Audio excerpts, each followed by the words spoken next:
Hello dear viewers, support me by subscribing to my channel and share my video if you like it, and also make sure you comment your thought. Now let's start the video. Eden. Damn, that's freezing.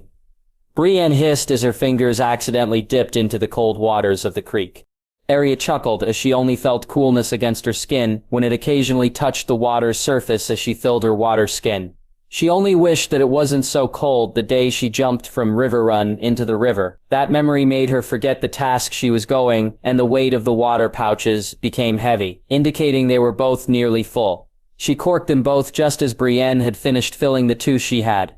Upon leaving the creek, the two of them shuffled through snow almost knee-high and past the trees that surrounded them. The light of their campfire was hard enough to find through the thick of the woods, but that only proved to be to their benefit to keep hidden. Jaime was overseeing their dinner, and Sandor was off a ways, keeping watch. The smell of cooked rabbit began to fill the cold air, almost making it feel warm. Just in time, Jaime said. The rabbits are almost ready, skinned and all.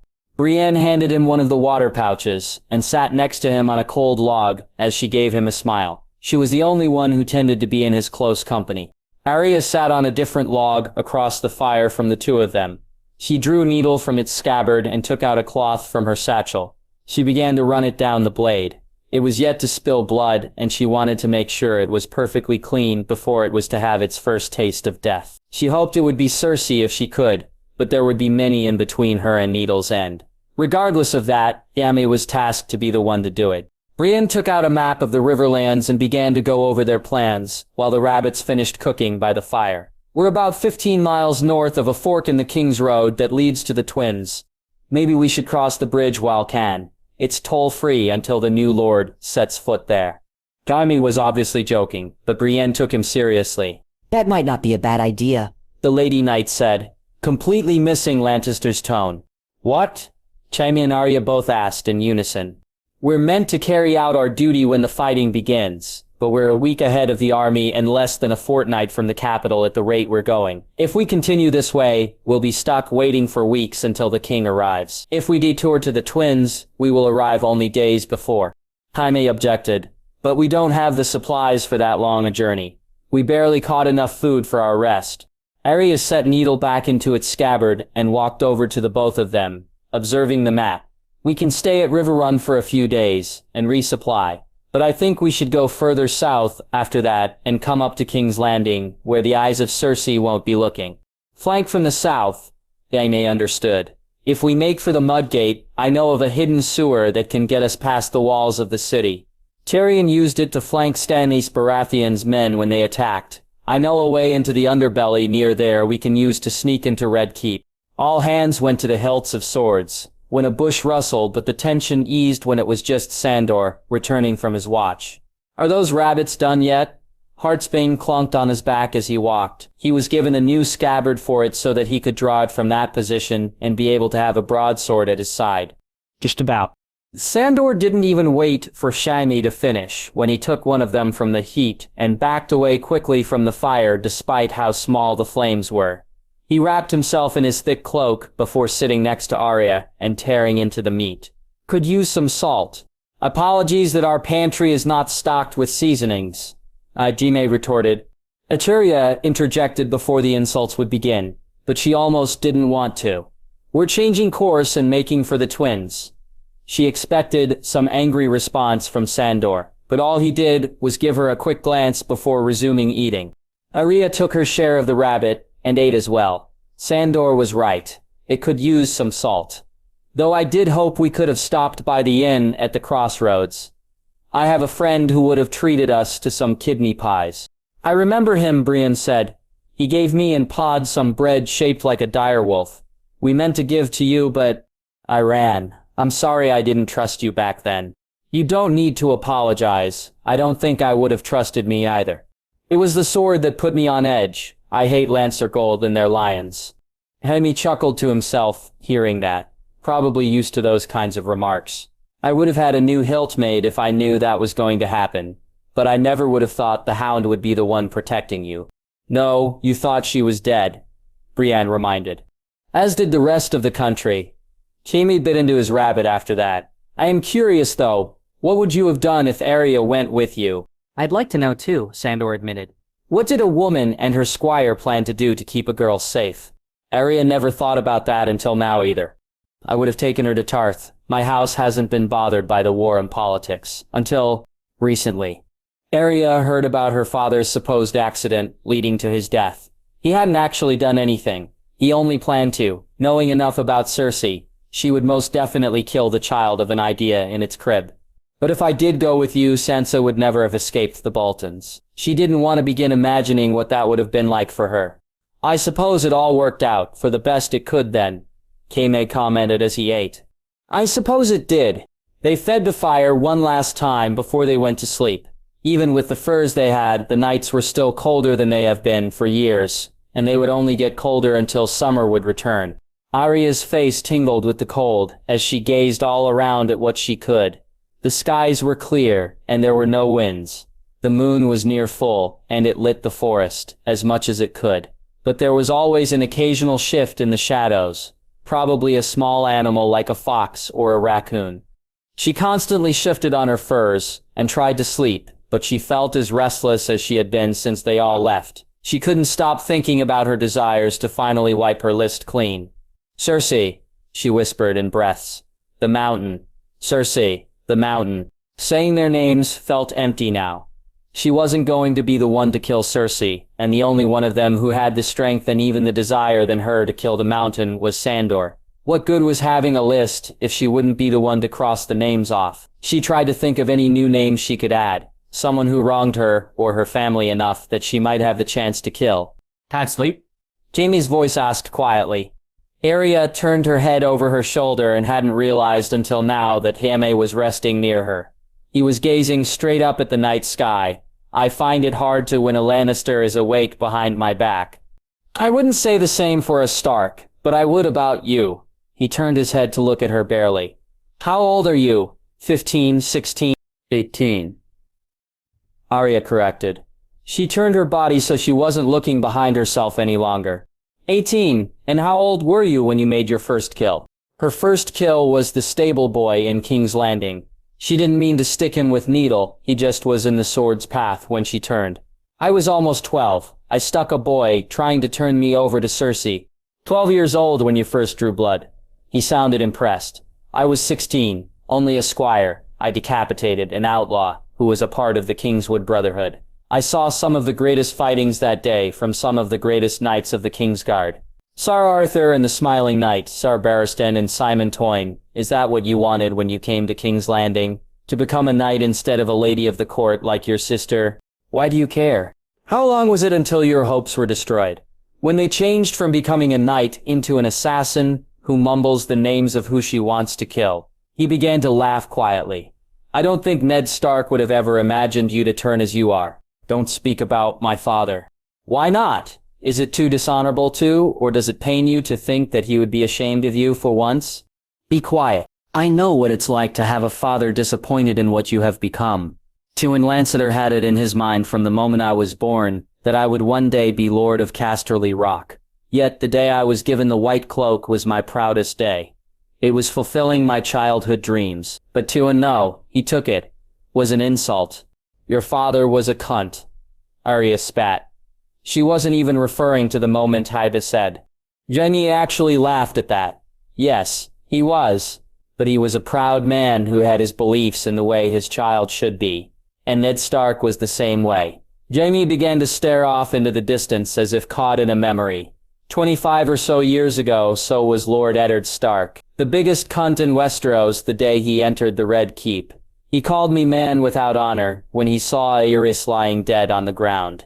I saved an entire city from destruction and death, and he thinks a vow is more important than that, and then he goes and lies to the entire country about having a bastard to save the babe's life. How was that any different? The difference was that Jaime saved hundreds of thousands of lives, while Ned Stark only saved one. But the price paid was the same. Honor for life.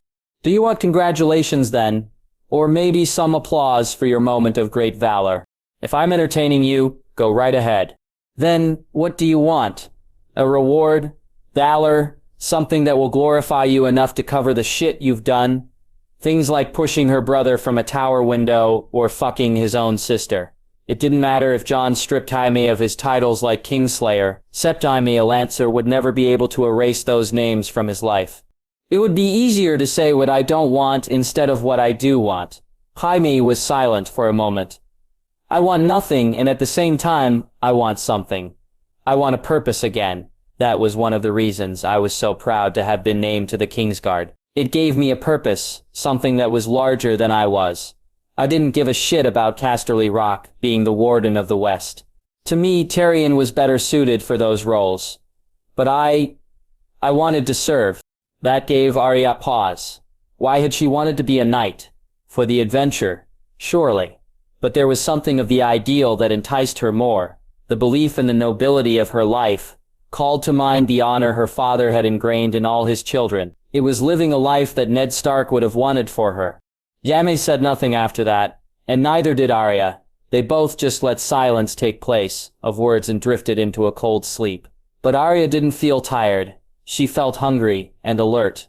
Through eyes that were not hers, she was surrounded by wolves, running swiftly through the snow. She towered over them all, and outpaced them greatly, as a dire wolf, as Nymeria would. The stink of meat was clear in the air, a beast that filled the bellies of the wolf pack. There were others nearby that would be easy to kill, but they were not to be touched. Those animals belonged to the resting humans. The pack wasn't far from them. In fact, they had been following them ever since the one important to Nymeria left the giant stone home. Together with her pack, Nymeria tracked a lone doe that strayed from its herd and got lost. It was old and slow, but the flesh smelled savory. Arya had never experienced such a sensation before, as Nymeria. She could feel the hunger of her wolf, the way the muscles moved and contracted, the smells of the trees, and so much more. The light of the sun hadn't even started to peak over the horizon when they all had woken from their slumber. The moon was gone, and there were only stars in the darkness of the sky. They packed their gear and kicked snow over their fire to cover their tracks. An approaching snowstorm would do the rest for them, and they mounted and rode their horses to their new destination, the Twins. By the time the suns had risen and clouds filled the sky, they had made it to the fork in the King's Road and were on their way to the crossing. If everything went well and the weather did not worsen, then they would arrive at the castle by nightfall. They would stop and rest at the nearby inn that Arya visited before she worked to liberate House Tully from Cersei's grip. By midday, they had slowed their pace. The snows were light but long, and the path they chose was becoming difficult to traverse. They had no choice but to take to the roads. They weren't cleared, but there were marks of travel, making it easier to go about. Still, the horses were cold and tired and needed to rest from their endless riding since before first light. Brienne kept to the rear with Jaime. The two of them were speaking quietly to each other, that most wouldn't be able to hear, but Arya could. Jaime spoke of things related to what he spoke with her about last night, but he didn't say directly to Brienne that they did. While they passed a caravan traveling in the opposite direction on the road, the sounds became muffled. After the caravan passed, Brienne was laughing heartily for all of them to hear. Arya respected Brienne and considered her a good and loyal friend, but couldn't understand why she took to Jaime Lannister's company. He was changing himself to be a better man, but it wouldn't erase the things he did, the people he killed and hurt. The whole time she rode that day, she couldn't stop thinking about what Jaime had said to her the night before. Those words stuck to her like a curse. Her father was dead and couldn't come back. She wished many times that he could, but those words made her wish that he couldn't. What would her father see her as, if he was alive, knowing that she was an assassin, a girl who murdered an entire house and committed many gruesome and painful deaths? That she reveled in the moments that she did. She liked to kill, but only those who deserved it. Even if it was not what a Stark was, even if that was not how she was raised or taught by her father, it had its advantages in a time of war. But after that, what would she do then? Was there anything for her after that? She had wanted to be a knight once. Her mother had hoped she would calm down and become a lady. Could she really? Lady Arya of House Baratheon. She would be one of the most unconventional ladies of the realm. But maybe that did fit in well with her husband. Gendry was as far from a lord as she from a noble lady. So they fit there, and for certain, none of their bannermen would dare stand against them. Not with a known assassin as their liege's wife. She may even be afeared as Visenya. That appealed to her. Sandor halted his horse, forcing everyone else to do the same.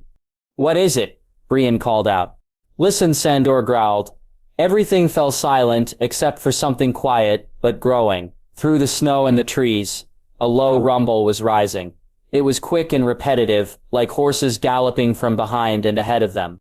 Arya glanced around the trees and spotted a falcon in the trees, staring at them oddly, like animals. Bran was warding wood. Now that she thought about it, she had seen that falcon before when they took to the road hours ago. It had been following them. Instinctively, Arya's hand went to Needle's hilt. "I think someone's been watching us." She drew Needle completely, and in the distance through trees that covered the road at a bend, she could see a group of riders approaching fast and steel glinting into the trees. They all guided their horses off the road, but the snows were thicker here than before, forcing the horses to move slowly, but as long as they weren't in the open they would stand a chance. Once they were deep enough in, Brienne and Jaime drew their Valyrian swords, but Sandor dismounted his horse before drawing Heartsbane. "Tarth, with me. You two handle whatever's coming from behind," he told Arya and Jaime. Arya didn't argue with it when she saw that just as many riders were appearing from their rear flank with swords and spears drawn. She could make out an image on a small flag attached to one of the spears, a black sword crossed with a winter rose. To her knowledge, there wasn't a house with such a sigil, but she had seen it before in Essos. Men from the Company of the Rose, descendants of northerners that refused to bow to Aegon the Conqueror, when Torrhen Stark did so at the Trident. 10 men from behind and 10 men in the front, against 4 experienced fighters, with one of them being a cripple. Arya wasn't skilled as a mounted fighter and her sword wasn't made for such combat. She dismounted her horse and took her position at the van with Jaime behind. "What are doing?" Jaime demanded as the riders reached the trees. They were following the path the two of them paved and were coming faster than expected. Arya's free hand snuck behind her body and grasped her Valyrian dagger. "What I do best." When the lead rider was close enough and had nothing between him and Arya's path, she drew her dagger and threw it in one motion. The dagger twirled cleanly through the falling snow and struck deep into the sellsword's head. He toppled backward of his horse and blocked the way for those behind him, forcing them to make their way through the deep snow at slow speeds. "Keep close to the trees," Jaime advised, and was correct too. The sellswords were slowed down, but some of them still had spears to throw. Not only that, but the snow was much thinner around the trunks, allowing her to move faster and be more fluid in her water dancing. A spear came flying from the opposite direction and sank into the leg of Jaime's horse. The beast cried out as it fell and threw Jaime off. He dropped Widow's Wail into the snow and was in a daze. Arya gave a quick look from behind and saw 4 of the men that were making for Sandor and Brienne break off to trap Arya and Jaime. Against strategy and her own desire, Arya rushed from the cover of the trees to Jaime out of harm's path. It was a foolish thing to do, but if she didn't, then the sellswords would surround and kill him. Arya found Jaime's arm and lifted him out of the snow. "I die saving your arse. I'm going to kill you." Jaime shook his dizziness away and found his strength to flee from being cornered. Widow's Wail was lost in the snow. Shelly drew the spear from his horse, ignoring the animal's cries of pain, and followed Arya to a better spot. One of the men made it to them and swung his sword down at Ime, but didn't expect to have the blade be caught by Ime's false hand. Ime took this chance to stick the spear under the sellsword's armpit, making him bleed heavily. Moments after freeing the spear, the sellswords fell off his horse from a great loss of blood. Arya fought against another one that got close, and instead of attacking him, she cut his horse along the neck, making it rear back and throwing its rider off. Before he could even get up, Arya rushed over and stuck needle in his throat. Blood spurted from his wound and his mouth as he looked at her with surprise and anger. 3 were dead, but the other 11 had surrounded them close enough that escaping their line would be near impossible. "Any ideas?" Jaime asked openly. Not this time. Arya's attention shifted to blurs in the trees behind the sellswords. She couldn't help but grin when one of the men looked where she was, and nearly shit himself when Arya leaped from behind and taken him off his horse, her teeth tearing through his neck and decapitating him. "Fucking wolves!" one of the other sellswords shouted as the horses started to shift and jerk at the presence of Nymeria and her pack. One of the men swung his sword down at one of the wolves, but was met with sharp teeth around his arm before being pulled off his horse and torn into by another wolf. "Come on!" Arya charged into the fight and attacked one of the men who dismounted. He was rather large for his age and packed great strength as he swung his sword at Arya. She parried it gracefully with needle and practically toyed with him. He relied too much on brute strength shrank from his actual skill. But she underestimated him just as he brought his boot to her chest and kicked her into the snow on her back. The air was knocked out of her lungs, but she had no time to focus on breathing when the man's sword came stabbed down at her fast. She rolled to the side, the cold steel barely missing her head. With a quick stab, Arya stuck the pointy end of her sword into the man's knee, before sticking him again, where his heart was, as he buckled. The Valyrian steel stuck clean through his boiled leather armor, and he fell limply into the snow when she retracted her sword. Jaime was handling himself all right. For a one-handed fighter, he bashed his golden hand into the face of his opponent and then beat him with the butt of his spear. The wolves did the rest of the work. It was over fairly quickly, after that. The sellswords were no match for a pack of wolves, led by a dire wolf. They were savaged, their blood soaking the snows around the woods. Sandor and Brienne trudged through the snow to where the fight had been. Sandor's face was covered in blood, that wasn't his, and he was wielding Heartsbane in one hand and assisting Brienne with his free arm. She was limping slightly because of a cut she had received on her leg below the knee. Yome rushed over to them to assist Brienne, while Arya cleaned Needle's blade of blood. She looked around at the bodies that littered the snow and checked for any signs of life. But there were none. With the men dead, Nymeria trotted over Arya and stood face to face with her. Blood was staining the fur around Nymeria's mouth and her neck. Her large golden eyes stared directly at Arya's brown ones. But her tongue lolled out of her mouth as she took panting breaths, as if offering Arya a smile. "Thanks again, girl." Arya reached out and scratched her direwolf under her chin, gaining some favor from her. After that, Nymeria went to one of the dead horses and dragged it away in her mouth, and left with the rest of her pack. The day was near dark by the time they had gathered all the bodies, and laid them to the side of the road. Brienne had bandaged a cut she took on her leg and Sandor was searching through what the sellswords had. He found some money from various regions, mostly from the free cities, but there was some Westeros coin among what they had. They wouldn't be leaving for a while, and riding would be slowed by Brienne's injury, making their arrival for the twins postponed. Offredia felt frustrated at herself for her lack of ability. She showed today, she was a norther, but fought like a child of summer. These men may have been exiles, but they knew winter combat. It only showed how much more learning she had to become, even better. Had it not been for the wolves, she and Jaime would have died. How the fuck did they find us? Sandor grumbled as he ate some dry beef he looted from one of the sellswords. I think they had a warg among them, Arya guessed. Like your brothers? Bran asked. Yes. There was a falcon following us when we got on the road. I think it was keeping track of where we were. The falcon disappeared after the battle. However, whether or not the warg was killed in the fighting was still in question. The sound of fluttering wings got everyone's attention, and made them all alert. They thought it was the falcon, but it was actually a lone raven. It landed in the snow right next to Arya, and cawed at her. She noticed a scroll attached to its leg, and retried it. There was nothing stamped in the wax seal making it unknown as to who it was from, but Arya could guess given that a messenger raven found exactly where they were. Arya broke the seal and unraveled it, and read what was written. 13. He's short 7. Sandor pointed out. He must have sent this days ago. We're far ahead of his location. Considering how many we ran into, I'd say we were lucky it was only 20. But now we may have lost the element of surprise. Jaime said. If Qyburn manages to get whispers of us, Cersei will be prepared when we get there. Maybe. Arya pondered about what to do. Her attention drifted over to the raven that was still standing next to her in the snow. We won't know that for sure, but we can find out. She looked straight into the eyes of the bird. Are you in there, Bran? The eyes of the raven flashed cloud white before returning to their original color. He was watching them. Don't worry about scouts. Make sure that Cersei or Qyburn or anyone in King's Landing doesn't know that we're coming. Can you do that?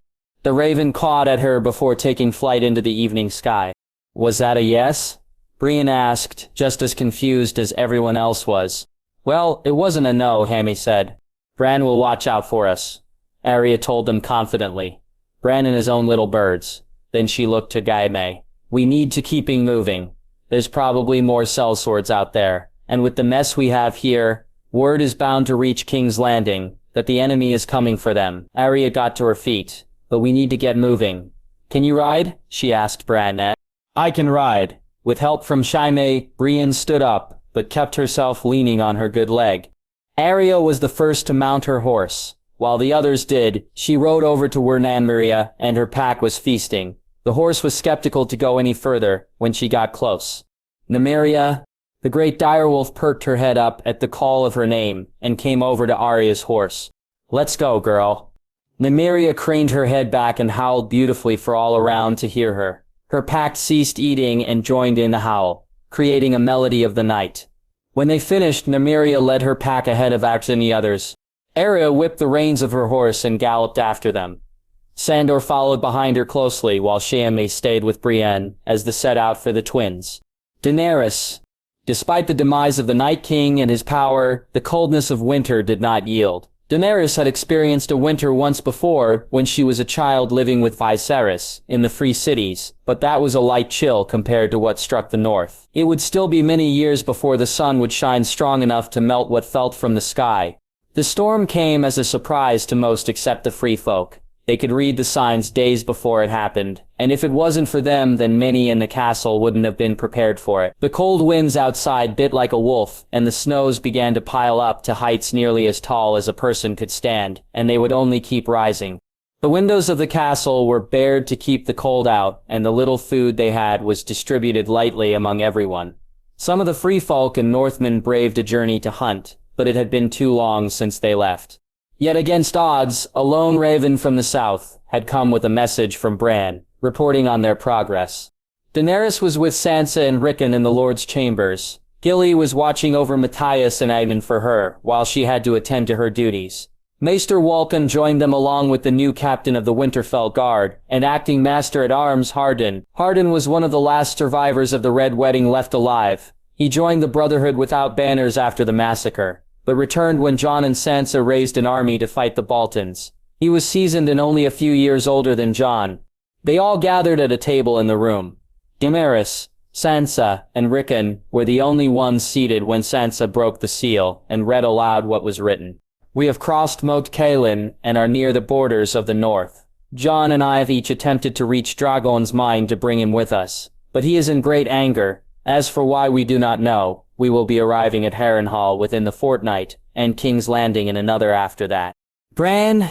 Daenerys could see that Sansa didn't like reading that they were getting closer to the border. Jon may be a Targaryen, but he was also a Stark, and Starks have not favored well going south for the past few years. She didn't want him or Bran to leave at the worrying feeling that something would happen to them like what happened to their father and eldest brother. Everything sounds all right, Rickon noted. So far, Sansa replied, as long as Bran is with them, I doubt there will be any surprises. Still, things going exactly to plan was a rarer thing in the world than dragons. But the anticipation of that chance was like standing on the edge of a cliff or the wall, waiting for something to push you one direction or the other. Drogon's behavior was a fine example of that. The connection the dragons had with Daenerys was a kind that allowed her to feel what they did. Ever since Jon departed, all Daenerys felt from Drogon was anger, and she couldn't understand why.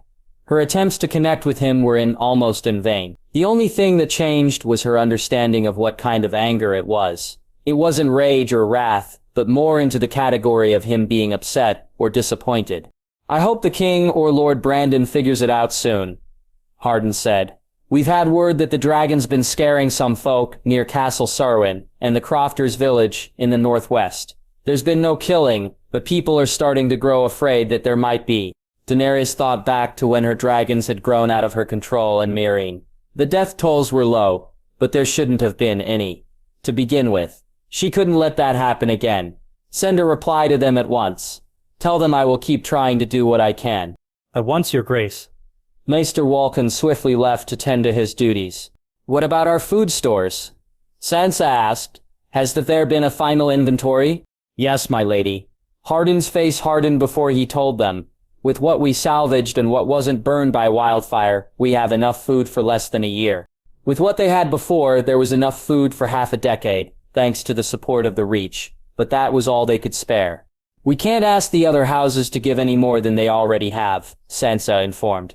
We'll have to search for another source. For once, there was a way out of the mess they were put in. We can look east for that answer. The Bay of Dragons is far enough south, but the colds of winter don't reach.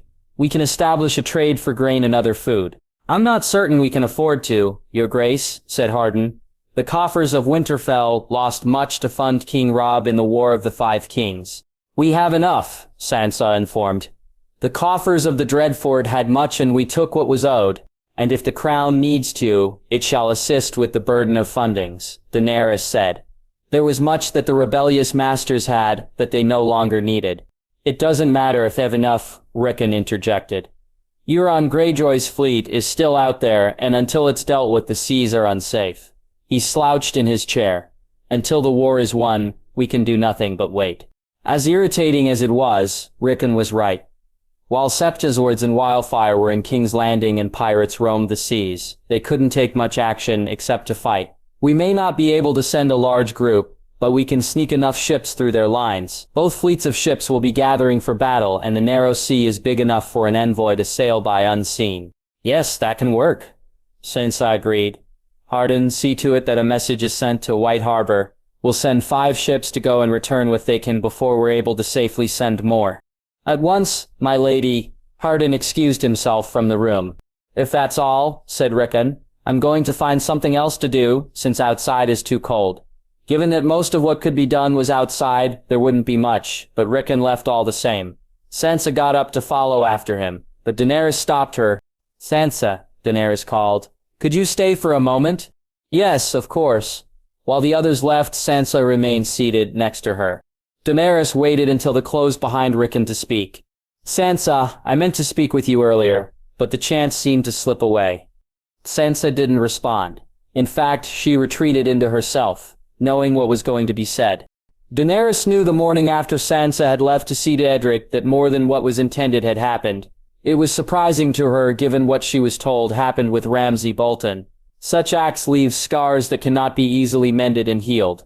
I won't prod if that's what you wish, but if you want to talk about it, if I had done what I did with anyone else, I wouldn't have to, but it was with him. I just don't want to sound like I'm making excuses or justifications for why either. Then I won't think of them as such. Just try telling me what happened first.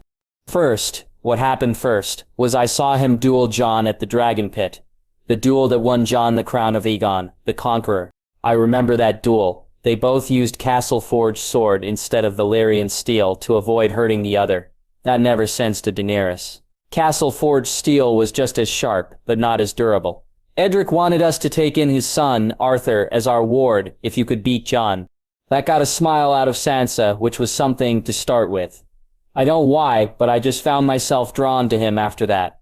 He's handsome, for one, a skilled fighter, noble. If he were a knight, I would consider him a gallant one. Well, yes, there are those things, but I found myself drawn to him time and time again. We would talk from time to time and it felt wonderful. To have a friend among allies, Daenerys guessed. The two were never always the same, especially in these times. Yes, but he was married and that is all I wanted him to be. A friend, but after the bodies were brought me just got carried away. If you're trying to tell yourself why, then getting carried away isn't a good enough answer. Daenerys took Sansa's hands, trying to comfort her, but also counsel her. Are you hoping to use this against Edric somehow? What? No, of course not. I wouldn't ever do something like that. Are you planning on blaming him for what happened? No. Then if not those, are you doing this in hopes to be his mistress? Daenerys, what are trying? Did you enjoy it? Daenerys looked at her straight in the eyes, but kept a calm expression about her. I did. Was it to comfort him from his grief? I think so. Did you do it because you're in love with him?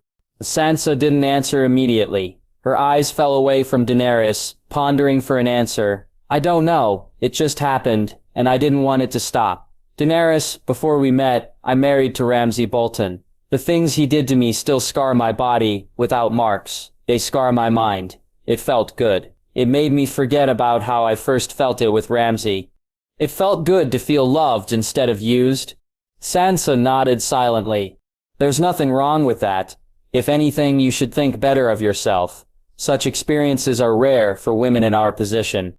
and that's what worries me. In my position, I should not be doing things such as that. You're starting to sound Tyrion now, and not the part of him that is enjoyable to listen to. Despite her saying that Tyrion did always work so that everyone could be satisfied. And Daenerys wouldn't mind one of his witty remarks right now. But I understand your concern. We have to think about what we do, about every consequence of our actions. But I want to understand why you're worried. Why shouldn't I be? There's nothing to worry about. Daenerys, I laid with him just days after his wife died. If you think yourself a whore seducing a widowed lord, then your head is in the wrong place. What you did was pull him out of his grief. I heard about how he was acting before you went to him, and now he's near to who he was, before he saw his wife's body. If you're worried what people will think of you if they find out, then you're being foolish. Sex isn't just a form of lust, it's love. The Dothraki do it openly before others beneath the open sky. Sansa's eyes widened, and her brow shot up hearing that. My mother raised me to be a proper lady, to be dutiful and pure. I don't want to ignore what she taught me to be.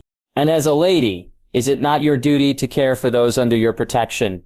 I'm not saying go lay with everyone in grief, but to have that much of a bond with Edric to do that is a great thing for the two of you. You feel uneasy now, but go to him and I promise that when the sun tonight, you will not feel a shred of the shame you feel now. How can you be sure? Daenerys smiled at her. I've been keeping an eye on Edric these past few days. He's been carrying his children, helping them through their sadness. If it weren't for you, they would be just as lost as their father. Daenerys let go of her good sister's hands. Go. Sansa looked at Daenerys deep in the eyes, almost looking for the utmost assurity that she being honest with her. She stood up and bowed respectfully to her queen before leaving. Sansa looked better than she had in the past few days before she left, and it gladdened Daenerys to see it. They both have experienced their share of times people had sought to use them by acting as trustworthy people, so much that it became a surprise when someone genuinely honest came along. Daenerys' attention was turned to the window where a distant roar of Drogon echoed through. She still had to find out what it was that was making act as he did. But as far as how long it would take, she had no idea. Edric. Edric's thoughts lingered on what happened that night. He rarely remembered the times when he got drunk and what he did in his state of mind. Unfortunately, that night was one of them. He remembered everything that happened. He despised himself for his attitude towards his own daughter, and even more so when he and Sansa had spent the night in his bed. It wasn't that he was just widowed and moving on to the next woman that bothered him. It was how much he enjoyed the night, how much he enjoyed Sansa, the feel of her skin, the smell of her hair. Edric couldn't resist a chuckle when he remembered what Ashara said to her at their first meet. You have a very soft bottom. She wasn't wrong. It really did feel like a freshly baked lemon cake. Edric shook the thoughts out of his head. He shouldn't be acting like this right now. He had been bedridden for days, and not once could he think of how to confront Sansa about all of this. Papa, what's wrong? Ashara asked. She was lying down next to him on his bed and Geralt was on the opposite side of him, but he had fallen asleep. Edric had gotten so carried away in his thoughts that he lost his place in the story he was reading to his two children. Sorry, my love. I was thinking about something. Now where was I? Issa Duncan is about to fight against the bad knight. Ah, yes. Edric scanned the pages of the book and found the words that began the passage of Ser Duncan the Tall, acting as Eustace Osgree's champion in a trial by combat against Ser Lucas Longitch, who was Rohan Weber's champion.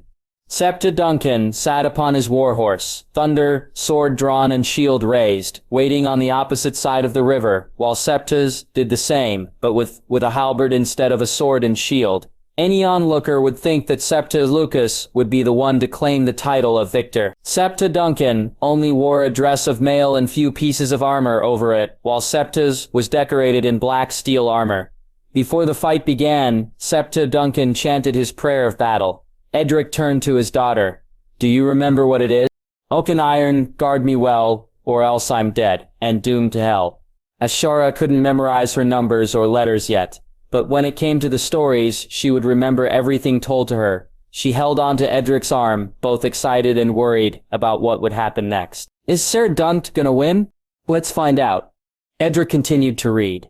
Both of the knights charged forth into the waters of the river, and sounds of splashing were replaced by the clanging of steel. The currents of the water pushed and pulled at the horses, making the knights' attacks be imprecise and difficult to perform. Thunder had acted for his master and kicked Sir Lucas of his own steed, but thrown Sir Duncan into the water at the same time.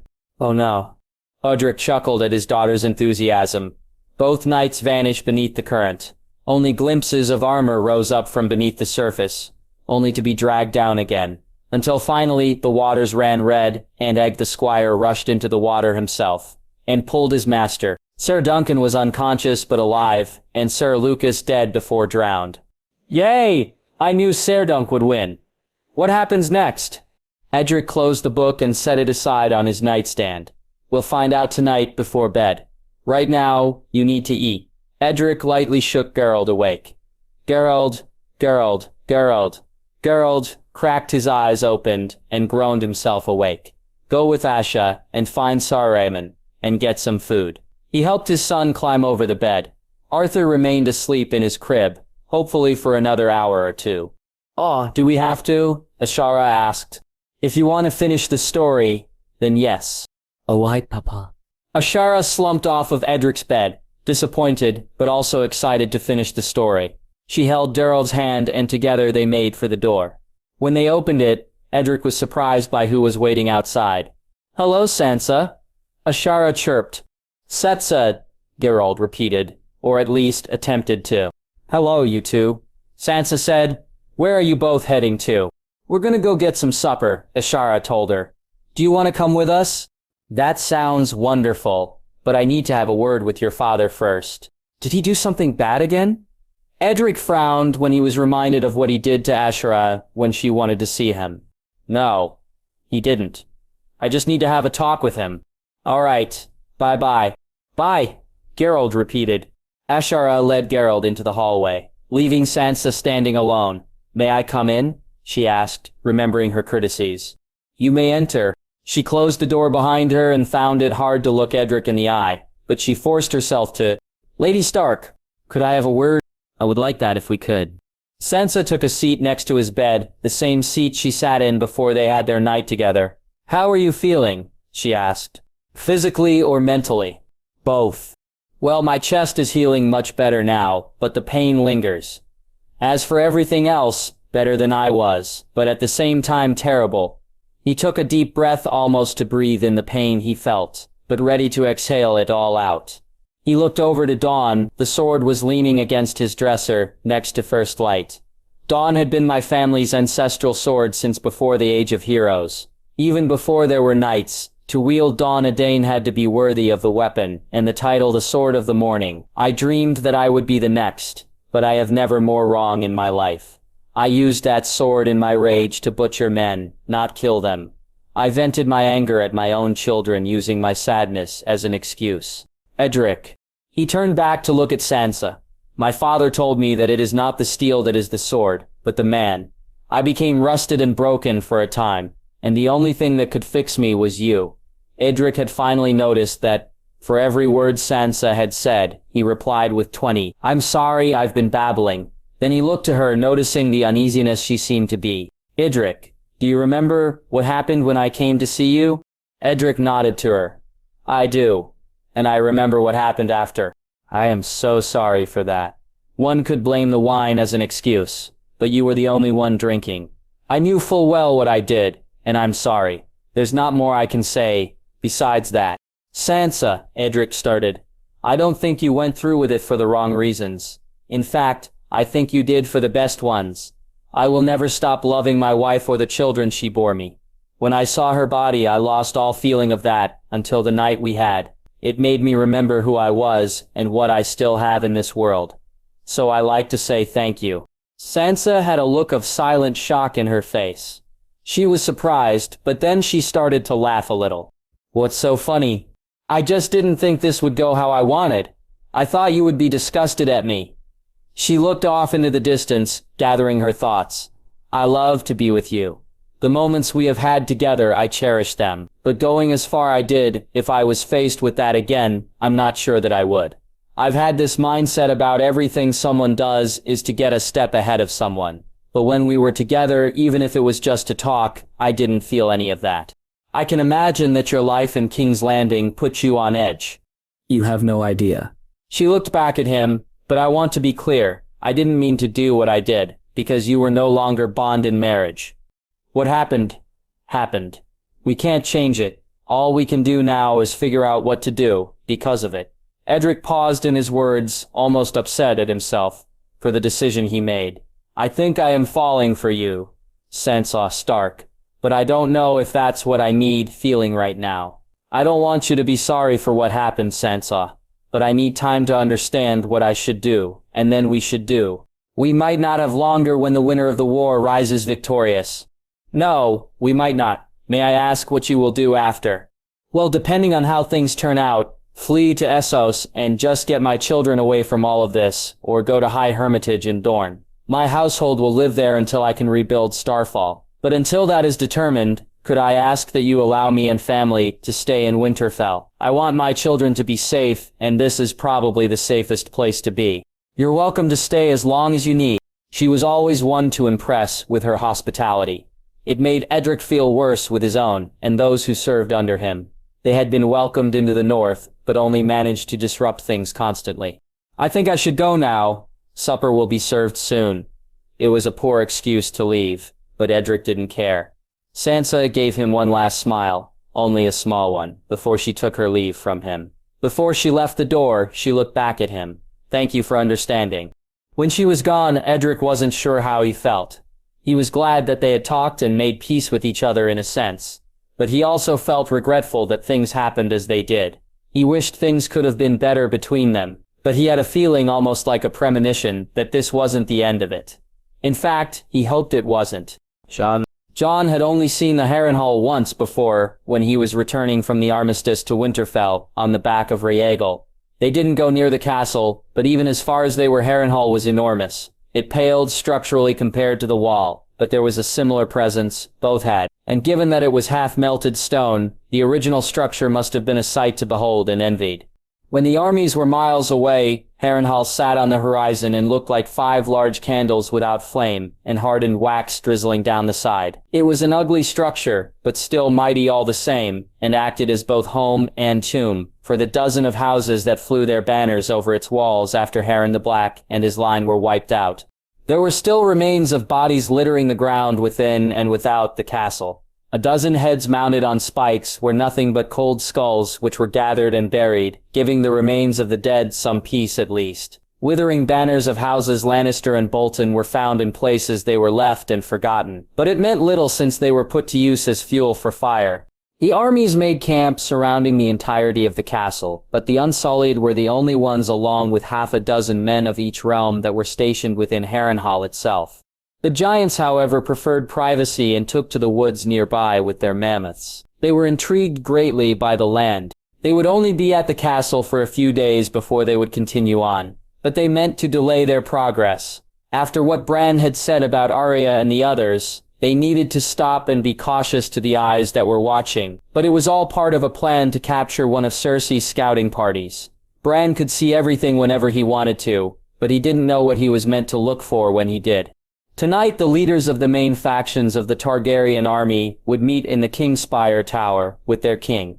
The war room was too small for 100 lords, so it would be simplified greatly. Jon stood at the head of a large table, covered with a large map of King's Landing and the surrounding lands. There were small map pieces to mark the many forces that made up the army, but to avoid needing a piece for every house and sigil, there were only heads of dragons, direwolves, horses, and unsullied helms that represented all sworn in fighting for House Targaryen, not including the Iron Fleet commanded by Yara and Theon. Representing Cersei's forces were lion heads for those who were foolishly still loyal to her, and skulls for the sellsword companies. There were more skulls than lions, far more. In the war room with Jon to discuss the battle plans were Bran, Ser Davos, Tyrion, Ser Bronn, Lord Royce, and Sam. Bran was seated closest to where the city walls were, pointing out all the defenses and traps that he could see in his visions, or patrols, with his flock of ravens. Ghost lay in the corner of the room, resting and waiting for his master, while Ser Will waited outside the room for his king. He moved a finger to the western side of the city, pointing at the fields outside the gates. Cersei's placed hidden spike pits all across the field. I can see every one of them, but it won't matter to everyone who will be charging straight to them. He traced his fingers down a line to the side of where he pointed. But there are also several paths free of spikes here. Here, and here. They're wide enough that 10 men could ride side by side. He pointed out 2 that led to the center of where Cersei's army would be, and 2 that went off to the side. But the center is clear for a large force. They plan to attack with a spearhead formation of the long lancels and follow with their war elephants. We won't make a dent in her defense, with only attacks of 10 men at the front. Lord Royce said, "We'll need to find a way to force them out of the little nest." "I'd imagine Dragonfire would do just that," said Bronn. "Only trouble is, Cersei's got scorpions on the walls and the roofs in the city." 53, to be exact, Bran said. "And if a dragon can be brought down with just 1 on the field, 53 will do just that, and keep the beasts dead. Then we'll have to use our own ordnance to take out as many of them as we can." Jon decided. "What ordnance?" Bronn asked. "The giants. I've seen them shoot men on the top of the wall, from the bottom. If we can get them in a position that gives them a good view." Here, Sam pointed out an area on the map. "I've been to King's Landing before, and there's a trail leading to a collection of trees. It comes above the level of the city. The distance should be the same." "It's about 100 feet farther," Bran said. Jon ordered, "Will this place be in the range of Cersei's catapults?" "Aye. So we'll need to take their attention elsewhere. The Dothraki will take the van against Cersei. We'll have the Mammoth Riders join them and punch a hole for our forces to spill in. I'll lead the dragons to where that isn't and set fire to as many as I can. During that, we'll have the Westerosi cavalry split into 2 forces and attack at both flanks. We'll trap them with nowhere to escape." Jon moved a direwolf piece to each of the flanks of the lions. Then he pulled 4 lions from the front forward to meet 7 horses up front. They'll have the city behind them. Sitter Davos reminded, "If they get trapped, they only have to retreat into the gates and close them. We don't have the means to break into the city. I don't think there's a door or wall in the world that can withstand dragonfire. This castle should be proof enough," Lord Royce said. "While the wildfire lingers beneath the city, I think we can't risk getting the dragons near. We'll tear them down with the mammoths. No gate can withstand them." Jon looked outside and could see that it was pitch black. "We'll continue this in the morning before we leave. Get some rest." Everyone but Tyrion, Bronn, and Ser Davos left. While there was still much about the battle to prepare for, there were still other things that had to be discussed. Jon didn't lift his gaze from the map, though. He couldn't take his mind off the battle. He had fought in only 4 in his life. At the wall against the Wildings, the Battle of the Bastards, the Ocean of Fire, and the War for the Dawn. Every time the odds were against them. A wise man once said a troubled man containing his thoughts ought best to be speaking them, or he might go mad. Tyrion quipped, "A wise man, Lord Tyrion, or yourself?" came the question from Davos, but in a light tone. "Can they not be both?" Tyrion asked back. "For you? No," Bronn said. "A wise man would have paid me after I did my job. You still haven't, unless this my castle now. You want this one? It's been cursed since the time of the Conqueror." No, I have a better idea." Tyrion replied, "Kistamere will be yours for joining our ranks and all the silver and gold beneath it for commanding our forces. That's far more income than this place will bring with you as its owner. When the war is over and you've fulfilled your duties promised." Jon had a feeling they might soon get wrapped up in their witty repartee, so he brought their attention to the map with his, "There are more than twice as many tokens on the map for us than there are for Cersei. When you look at it plainly, we have the victory, but she has had months to prepare, when we have had weeks and weapons we don't." Ser Davos stood to Jon's right. "It's nearly an even field." Tyrion said, "When it comes to the battle, I'm certain that victory will ours." "Aye, but at the cost of how many?" Jon asked. "The war with the Night King was all that mattered because it was an ultimatum. Fight to live or die trying. This is just a fight for power. Wars have never been clean of blood." Ser Davos informed. "That's the hard truth of it. Best we can do is make sure there's a damn good reason to have it spilled in the first place. I think overthrowing a madwoman on the Iron Throne is more than enough." Bronn replied, "If you want the war over, just take a dragon in the night and burn the damn place. It's dishonorable, but it keeps you alive." "Bronn," Tyrion glared at him. "Leave." Bronn shrugged and left without another word, which was nice to not hear. Tyrion turned his focus back to the subject at hand.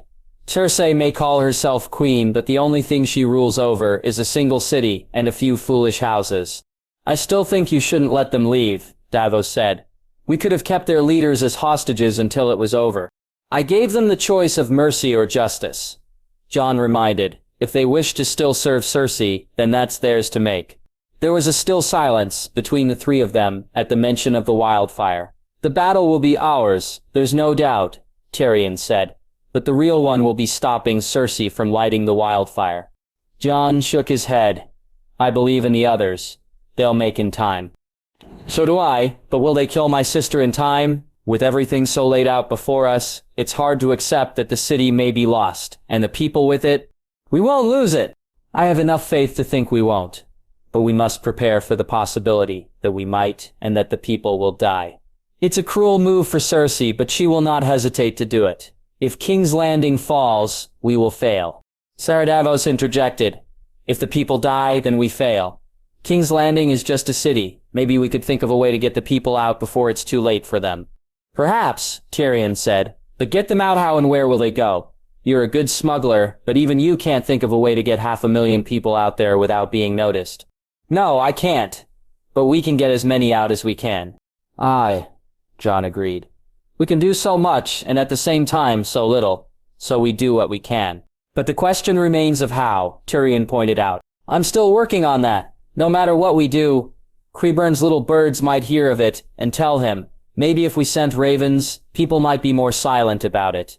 We have just the person who can do it. Let's send one to Cersei as well, Jon said. We'll request a parley with her the day before the battle and give her something else to look at while the people escape. I don't think she'll accept, Tyrion guessed. She will. She knows I won't have her killed the moment she steps foot into our territory. And Jon wanted to see her once more to get the measure of her. She was imposing at the Dragon Pit, but after what he's heard of her recently, she is less than a fool and greater than madness. It's late, we'll talk more of this before we leave tomorrow. Hopefully we'll have more ideas by then, Tyrion commented. Sleep well, Your Grace. He and Davos bowed before excusing themselves. Ghost, to me. Ghost immediately followed after Jon, when they left the room, and they were joined by Ser Will. Jon was tired but didn't feel the rush to sleep. He wanted to have some time to himself. Looking at Harrenhal up close made Jon think about King's Landing. What would it look like if the city was engulfed in the wildfire that lay beneath it? Would it be charred, melted, or turned into nothing but smoke and ash? Whatever the answer, there would be nothing left but a giant scar on the land to be haunted by the hundreds of thousands that would perish in the devastation. Jon took to his own company, save for his escort of Ser Will Cole and Ghost. It was actually Ser Lionel's shift, but at his request, had taken to practice his fighting with Ser Jar. As a Crannogman of the Swamplands, he was a skilled fighter, but as a knight, he had much to learn. He had taken to learning how to use a short sword effectively before switching to a broadsword. Jon was at a part of the castle that wasn't crowded by men. It was a balcony overlooking the Godswood and God's Eye. He found this place in the afternoon, when they first arrived days ago. When there was light, he could just barely see the Isle of Faces. Being at Harrenhal felt strange to Jon. He had not seen the ghosts that were said to haunt the castle, except his direwolf, but there was a presence here that reminded him of the crypts of Winterfell. Not only that, but knowing that this place is where everything that threw the world into chaos began adding to the feeling. This is where his mother and father met for the first time. This is where they first fell in love. Thinking about it started to make him curious. Septa Will. Jon turned to face his Kingsguard. Yes, Your Grace. He stood half a foot taller than Jon and didn't wear his helmet tonight. His face was gruntish, but that may have been because of the black leather eye patch he wore over his left eye. You fought for House Targaryen in Robert's Rebellion, didn't you? I did. I fought in several battles, in fact. I fought Summerhall, Ashford, and the Trident. After the prince had fallen, I chose exile with many others. And did you ever fight with Rhaegar? If you mean if I fought next to him, then no. I hardly knew the prince. The only things I ever knew were things I heard and what I saw at tourneys. I jousted in. Ser Will walked over to the railing of the balcony and leaned back on it. From what I heard, Rhaegar was a great fighter, loved by every woman, and sometimes snuck out of his castle to play his harp to the common folk of King's Landing. If you knew him well, you were more likely to find him in a library than a training yard. What about the times you saw of him? Not much, I'm afraid. At tourneys, he fought in less melees than he did jousts. Fewer. Jon corrected. What? Nothing. You were saying. I came close to facing Prince Rhaegar once at a tourney at Storm's End, but Jason Maester had a truer aim than I did. Knocked me off my horse and onto my arse. Ser Will started to laugh at the memory. I would have been part of the tourney here had I not had to deal with some poachers on my family's land with my brother. After that, nothing until the rebellion made me venture from home. What Septa Will knew of Rhaegar was most of what anyone his age would know. Jon hadn't expected him to know Rhaegar personally. In fact, hearing things about Rhaegar from someone who hardly knew him was intriguing. The only thing was, there wasn't much to be heard from Septa Will. And what did you think about him when you heard the rumors of what he did to Lyanna Stark? Ser Will eyed Jon curiously. Do I need to worry what my answer will be? No. Knowing the truth relieves much of what we all thought we knew to me. You may speak freely. In truth, I felt sorry for the man before the disgust. Whatever kind of man who has everything and anything he could want to kidnap and rape a woman truly has nothing. I heard about Princess Elia's frailty, but even so, for a man to be driven to do that obviously isn't satisfied with his life. But then the ravens flew and came calling me to arms. I almost joined the rebels, but I swore an oath to answer to my king, not a usurper. And what about when you heard of the truth? Same answer, but without the disgust. Only the pity. Jon wasn't hurt by that. He almost felt the same way, until the day he was told the truth about himself. He had resentment towards Rhaegar and sorrow for Lyanna. When he was told, he thought his feelings would change, but they didn't. He felt a longing to meet them, so his feelings might change. How was he supposed to love a man and a woman he never met? Thank you for honest, Sir Will. I'd like some time to myself for the rest of the evening. Yes, your grace. I trust your wolf is protection enough. Jon smirked at the night. The best I've ever had. Then I have some expectations to exceed in my service. Ser Will took his leave, leaving Jon alone with Ghost. It was quiet. No sounds, except the winds whistling quietly through branches of trees in the godswood. Everything was so still. It was the first time the castle actually felt haunted. The silence was broken by a lone raven cawing out as it perched itself on the stone railing. It looked directly at Jon and cawed out again. Bran, is that you? The raven flew off, down into the godswood. I'll take that as a yes. Ghost, to me, he followed the raven to the weirwood tree, unsurprised at seeing his brother beneath it. His eyes were white, as they were when he was caught in a vision. Jon waited patiently, but Ghost was having none of it. After a few minutes, he went over and licked Bran's hand. That seemed to bring his brother back to the present. It's a sight to behold, isn't it? Bran turned his gaze to the King's Spire Tower. Even half-melted it stood above the rest. This is where your parents met, you know? I know, Jon nodded. I just don't know how they did. What we all thought we knew was so muddled and away from the truth. Every written record about what happened here was based on things unknown that led to a lie. You want me to tell you what happened? Jon was unsure of how to answer. Yes, but at the same time, I'd rather not hear it from you. I don't mean it to be rude, but I might become envious of you, to the point of hating you for being able to see what I can't but desperately want to. Bran showed a smile surprisingly. I understand, so would like me to show you instead. What? Jon nearly laughed when Bran asked. I'm not like you, or Rickon, Bran. Warging is all I can do. I can't look into the past like you can.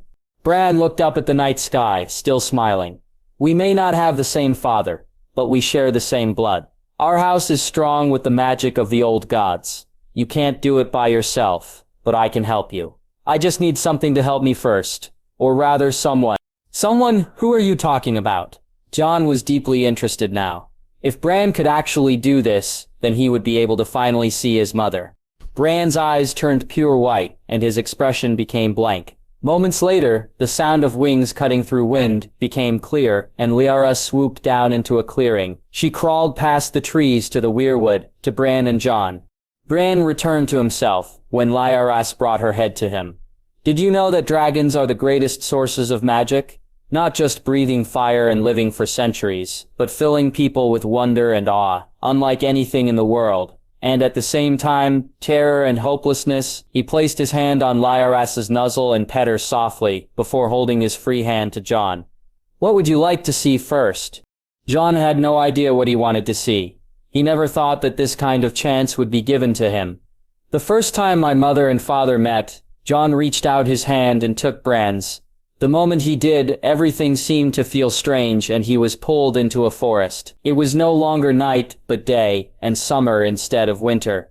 Bran walked past Jon, which was surprising to see. "This way," Bran said. Jon followed after Bran and walked with him through the trees. The ground was grassless and filled with many plants growing into the spring season. The trees were just starting to show their leaves. "Where are we?" Jon asked. "A few miles west of Harrenhal. Look over there." Bran pointed to a small rise in the land, and immediately a rider in full plate armor appeared. He carried a lance and a shield with a weirwood painted on it, but unlike most weirwoods that had a sad face, the shield sported a smiling weirwood, or rather a laughing one. "I give you the Knight of the Laughing Tree." Jon knew the story of this knight. He appeared at the tourney of Harrenhal and unhorsed 3 men from House Frey, House High, and House Blunt, respectively. The Mad King thought the mystery knight was an assassin and ordered his head to be brought, but the knight disappeared with no trace except for his shield. And the challenger, the Crown Prince Rhaega Targaryen. After Bran said that, a rider in black and red armor, decorated with dragons, rode from the same direction the Knight of the Laughing Tree had come. Jon was speechless when Rhaegar removed his helm and stared down the mystery knight. "You can unhorse knights easy enough. What about someone who knows what they're doing?" The mystery knight held his lance aloft and readied himself to charge. Rhaegar put his helmet back on and prepared just the same. With no signal, the 2 knights charged for the other, each of them lifting their lance for the strike. Jon noticed that Rhaegar's lance was significantly short than the mystery knight's was. It was war lance, not a tourney lance. It wouldn't shatter as easy, and packed a heavy blow when struck. But it was 4 feet shorter. If Rhaegar was going to make this work, he going to take a direct hit and hope he wouldn't be knocked off his horse. The mystery knight's lance struck square on Rhaegar's shield, forcing his body to turn, but he was able to keep his aim true, and his lance struck the mystery knight's shield and grazed to his chest. The force knocked both Rhaegar and the knight off of their horses and to the ground. The horses galloped away without their riders. Both Rhaegar and the mystery groaned as they tried to get to their feet. Rhaegar drew his sword when he got up and pointed it at the mystery knight. "Yield now and I will show you mercy. I wouldn't want to kill a man as challenging as you." What no one realized until now was that the mystery knight's helmets had twisted and gotten stuck, leaving him half blind. He tried to turn it back into place, but the damn thing wouldn't budge.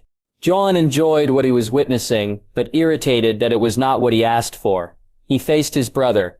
"Bran, I asked you to take me." "Look," Bran interrupted.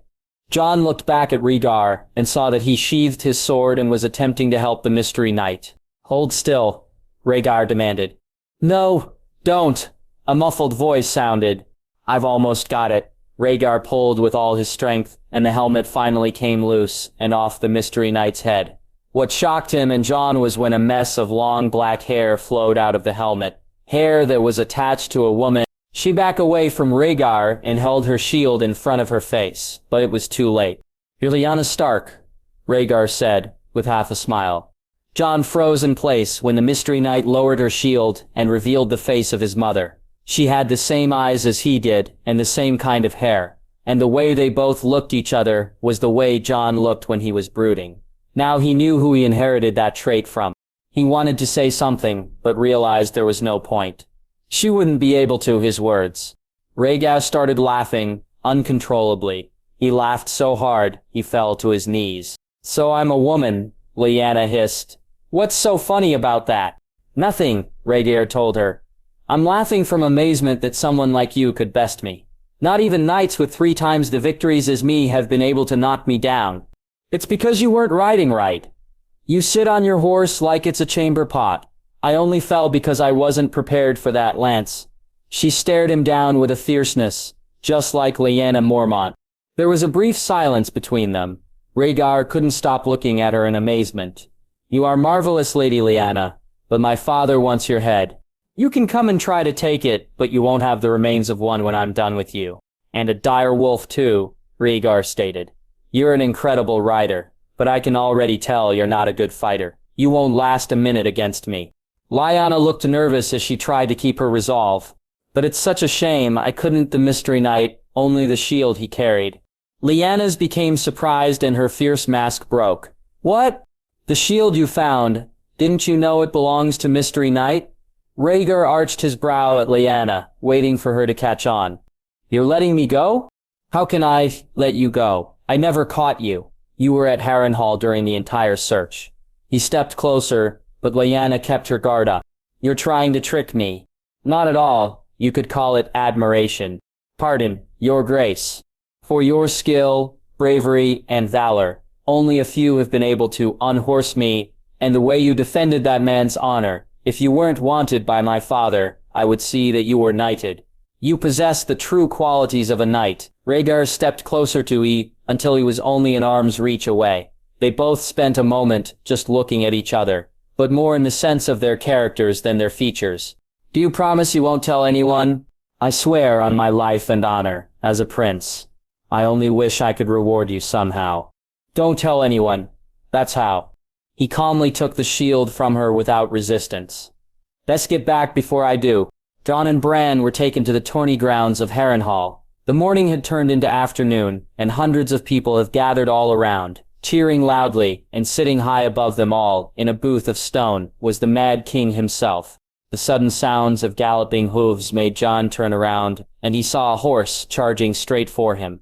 He jumped out of the way, while Bran remained unfazed.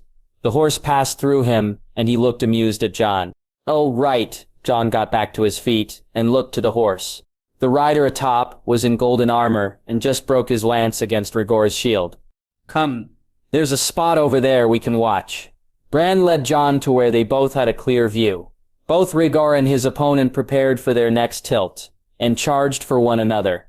It's the final tilt between Rhaegar and Ser Barristan. When the jousters were in range of the riders, Rhaegar struck true and he unhorsed Ser Barristan. A crier appeared on the field, and praised the winner for all to hear. Hail the champion Prince Rhaegar Targaryen! Everyone watching applauded and cheered loudly for their gallant prince, as he removed his helm. Now the time has come to crown your queen of love and beauty. A servant came out and placed a crown of winter roses on the end of Rhaegar's lance. Rhaegar looked over to where his wife Elia sat, and she looked absolutely happy that he won. But as he rode his horse over, he passed her without a second glance. Everyone fell silent when Rhaegar placed the crown before Lyanna. The Queen of Love and Beauty, Lyanna of House Stark. The crier attempted to regain the energy of the audience, but very few applauded and cheered. No one was smiling at what just happened. No one except Rhaegar. The world vanished all around into what could be called a sea of mist that reformed into a hillside near a river.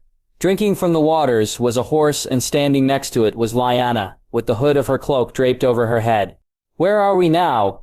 Jon asked. A day's ride north of River Run, Bran told him. He pointed out to a group of 3 riders coming from the south. Lyanna noticed them approaching and pulled down her hood. She looked relieved and at the same time afraid. The leader of the riders, Rhaegar, dismounted as soon as he could and ran to Lyanna. The moment they met, he kissed her deeply, and so did she to him. When they finally parted lips for breath, Rhaegar spoke to her. Did you tell them? I couldn't bring myself to. So I left a letter for Brandon. He should have found it by now. I just hope they can forgive me. If your father is the opposite of your brother, like you said, then I'm sure he will. I've made the arrangements for us. There's a small tower in Dorne that no one uses. Until everything is ready, we can stay there. Lyanna sighed in relief, before her gaze went to the 2 Kingsguard, still astride their horses. Lyanna, forgive my manners. May I introduce the Lord Commander of the Kingsguard, Sir Hightower, and the Sword of the Morning, Sir Arthur Dane. My lady, Sir Geralt, greeted. Rhaegar, they're sworn to King, not you. Yes, but to me they are my brothers, and I know they would never betray me. We are sworn to protect the Crown Prince, Sir Arthur said. We are not to judge him, he shrugged his shoulders at her. But I support my friend in his choice. Rhaegar smiled at him before turning back to Lyanna. Come, there's a ship waiting to take us to Starfall. Lyanna nodded before mounting her horse and waiting for Rhaegar. That's enough for tonight, Jon. Bran placed his hand on his shoulder, but Jon shrugged him away and chased after the horses. Mother! Jon called out. He didn't mean to, he just did it. Lyanna halted her horse and turned her gaze behind her. Jon froze in place when he thought she heard him, but not once did she ever meet his eyes. Rhaegar and the others turned to her. Is something wrong, Lyanna? Rhaegar asked. I just have a feeling I might not see my home ever again. You will, Rhaegar assured her. When all of this is over, you will see your home again. Jon and Bran returned to themselves. Lyris backed away from them as they both caught their breath. Jon had never felt such a fatigue weigh on him before. Warging took its toll, but this was something else. It made him feel like the moments he experienced just before dying. It was horrifying, and at the same time exhilarating, which made it dangerous. But that last moment he witnessed, he felt his heart break. He thought she heard him, but it perhaps was only a coincidence. Jon turned to Bran, who had already recovered. Wait, not yet. That's enough, Jon. Believe me, when I was first using this power, all I wanted was to stay in the memories of those times. But that's all they are. Brian, please. It is beautiful beneath the ocean, but if you stay too long, you'll drown. I have seen greenseers of old waste their lives trapping themselves in the sight. I understand, really, I do. It's just a memory, no matter how much I want to be real before me. After tonight, I never want you to take me with you, ever again. But I just need to see one last thing, please. Brian sighed and eyed Jon silently. I wish I had your fortitude and resilience to the ignorance the sight can bring back when I first learned how to use it. Summer, Hodor, Leaf. They all would still be alive if I hadn't given in to my temptation. He stretched out his arm to Jon, one more and then no more. Jon took Bran's hand. Where do you want to see? Jon had to fight to get the words out of his mouth. The day my mother died. Bran hesitated, but he nodded in acceptance to Jon's request. His eyes flashed white, and soon after Jon felt himself being pulled back into the sight with Bran. They were hallway outside of a room. The sounds of quiet voices barely echoed to them. Jon looked to Bran. Could you wait here? I already know what's in there. Bran stepped back to give him more space before Jon proceeded into the room. When Jon entered, he beheld a sword stained with blood. Leaning against the bed, his mother was in. Next to her was his father, Ned, receiving a baby wrapped in a blanket. Promise me, Ned. Lyanna's body was covered in much blood, enough that she would not be able to recover. Her skin was pale as snow and her eyes barely open. Jon walked over to the bedside opposite of himself, and his father knelt down to his mother and watched her. He reached out to her hand, trying to take it in his own, but felt nothing as his fingers rested in hers. It tormented him, but he had to be here for her when she passed. Promise me, Lyanna whispered. Jon gazed upon his mother with much sorrow because he was only a shadow in this memory. I never met you truly. Jon spoke to ears that could not hear his voice. I didn't even know you were my mother until a year ago. I know Ned didn't tell me to protect me, and I forgive him for that. I just wish you could hear me say, I love you, mother. Jon felt a sensation lightly squeeze his hand. He looked at it and saw his mother's fingers lightly hold his. He looked at her face and saw her eyes close as the last of her life slip out of her. Jon returned to himself again, but this time didn't feel the fatigue. Instead, all he felt was the sting of the salt from tears. He wiped his eyes clean and looked at his brother. Jon? Shh. Thank you, Bran, for showing me this. I'm going to bed now. You should too. Jon could tell that Bran knew what he felt, but would rather not know the truth of if his mother really did take his hand or not. Maybe it was just a movement of her body before death, but knowing that he felt something, and maybe she did too, was enough for him. Bran was going to say something, but held back. We should. Cersei. The agony of sleep was interrupted by knocking of a door.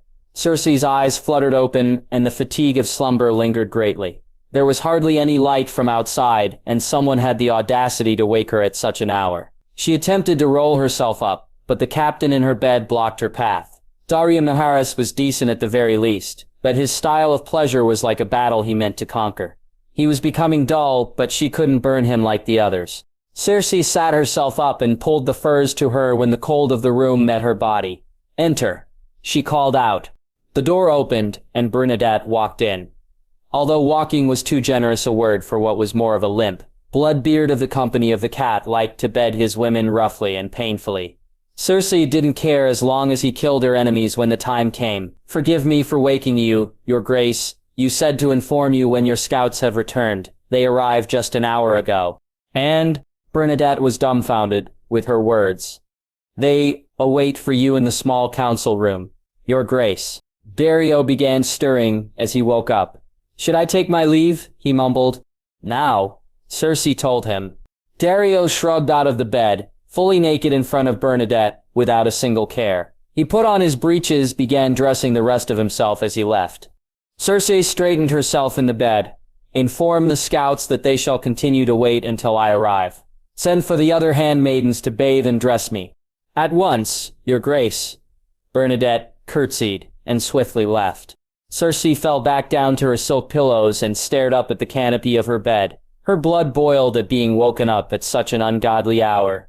She hadn't the need of scouts until the whispers from Qyburn's little birds grew less and less frequent. Whatever the reason, it shouldn't have been a problem for them.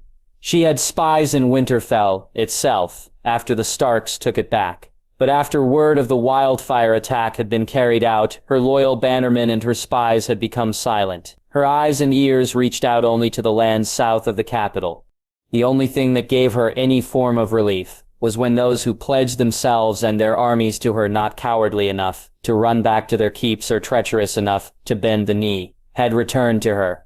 3,000 men, but less than half as many horses. It hardly made a difference in her number. Houses like the Lorches, the Presters, the Swifts, they all once commanded thousands of men each. Now they hardly a single of that number.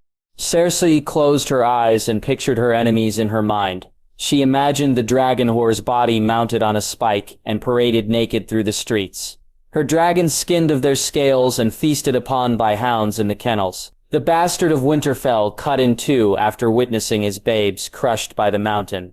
Her monster brother choking to death on poison and Sansa burning alive in wildfire. They will all burn in an ocean of beautiful green flames. She shuffled out of bed and poured herself a glass of wine while she waited for her handmaidens to tend to her. She walked out to the windows and looked out. It was snowing again. The rooftops of King's Landing were covered in white. The whole city looked cold and empty. She drank into her cup as her body shivered.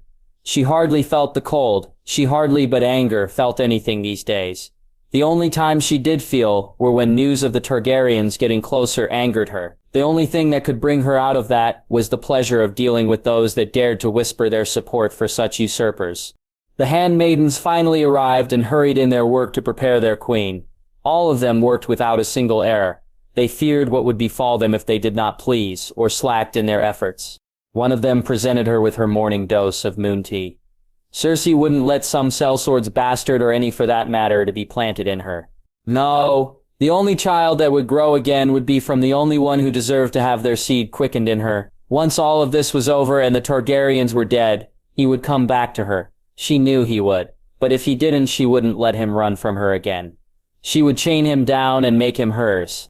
Cersei thought back to the days long before any of this. Back when she was just an idiot girl who believed her father would give her whatever she asked.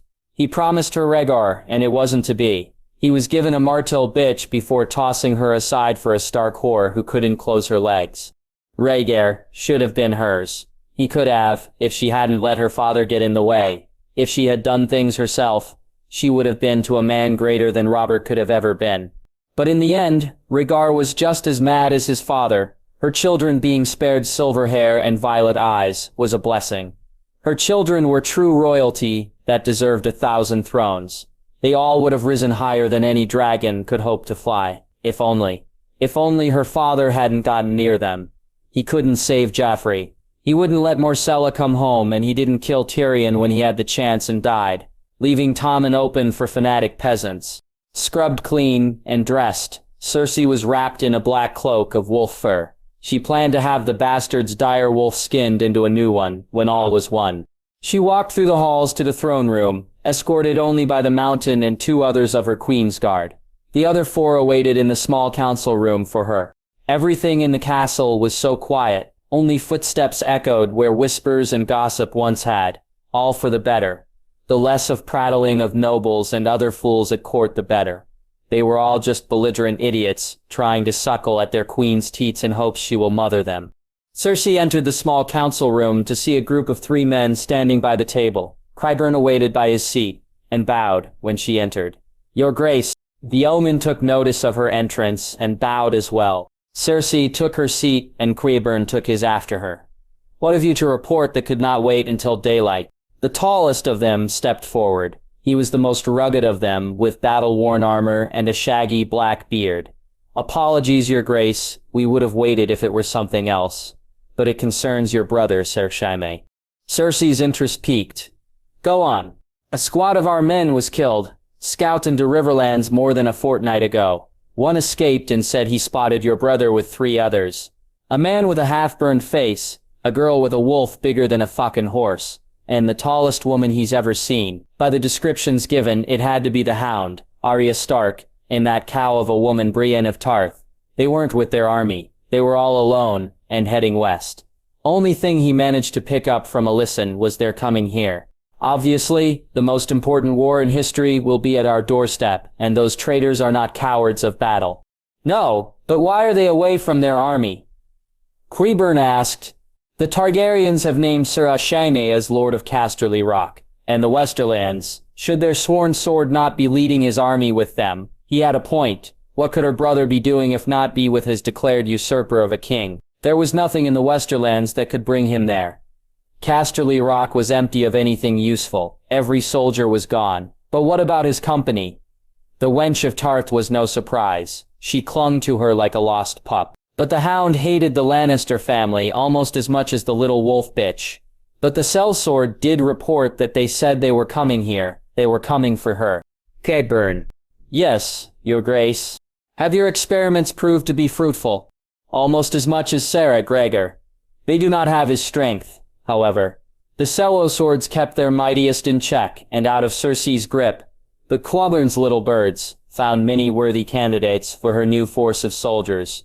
Men who wouldn't feel pain or fatigue. Wounds wouldn't be a bother, and neither would blood. She had this plan set in motion after witnessing the White at the Dragon Pit. If the White Walker's army was so powerful with soldiers like that, then she needed one too. Unfortunately, it wasn't near as many as she wanted. Only a dozen or so were strong enough to withstand the procedure. "That will be enough. I want them stationed in the Red Keep, as soon as they're ready. I shall work until they are beyond your expectations, Your Grace. I need a day more, and what they shall wear and wield." Qyburn was the most loyal and providing of her servants. If he needed a day, then so be it. She would not rush his work at the cost of possible failure. She couldn't let anything like that happen at such a crucial moment before the fate of 2 dynasties would be chosen. Cersei smirked as she eyed the scouts. "The abilities your men have are incredible, but not enough that they cannot enter the encampments of the Targaryens. They've tried, Grace. They get close, but then the same things happened every time. The connection with the beasts are severed, and some of them even get caught. One of our boys got the closest than anyone else. Before he could really see anything, his owl was surrounded by a flock of ravens." "Ravens," Cersei stated. "Much like the reports of Brandon Stark," Qyburn reminded. "He is, as the reports have said, the most powerful in that area of ability. It seems the cripple has woken up. This will affect the battle greatly. He may perceive our strategies and traps we've laid. If he's with the Targaryens' army, then they have most likely already devised a strategy. We'll just have to do the same now that we know." "That's another thing, Your Grace," the man said. He stood nervously before continuing on. "We were caught on our way back here, and brought before the king himself. He didn't question us much, or interrogate anything. He just seized our weapons and sent us back here with a message." Cersei unconsciously balled her fists. Her nails dug into the skins of her palms. What did the bastard have to say? The sellsword pulled out a parchment and handed it to her. It was sealed with the Targaryen sigil, of course. Cersei broke the seal and unraveled the scroll, and read aloud what was written. "Cersei of House Lannister, Queen of King's Landing. I, Aegon Targaryen, write to ask that we meet for a parley upon my arrival at King's Landing.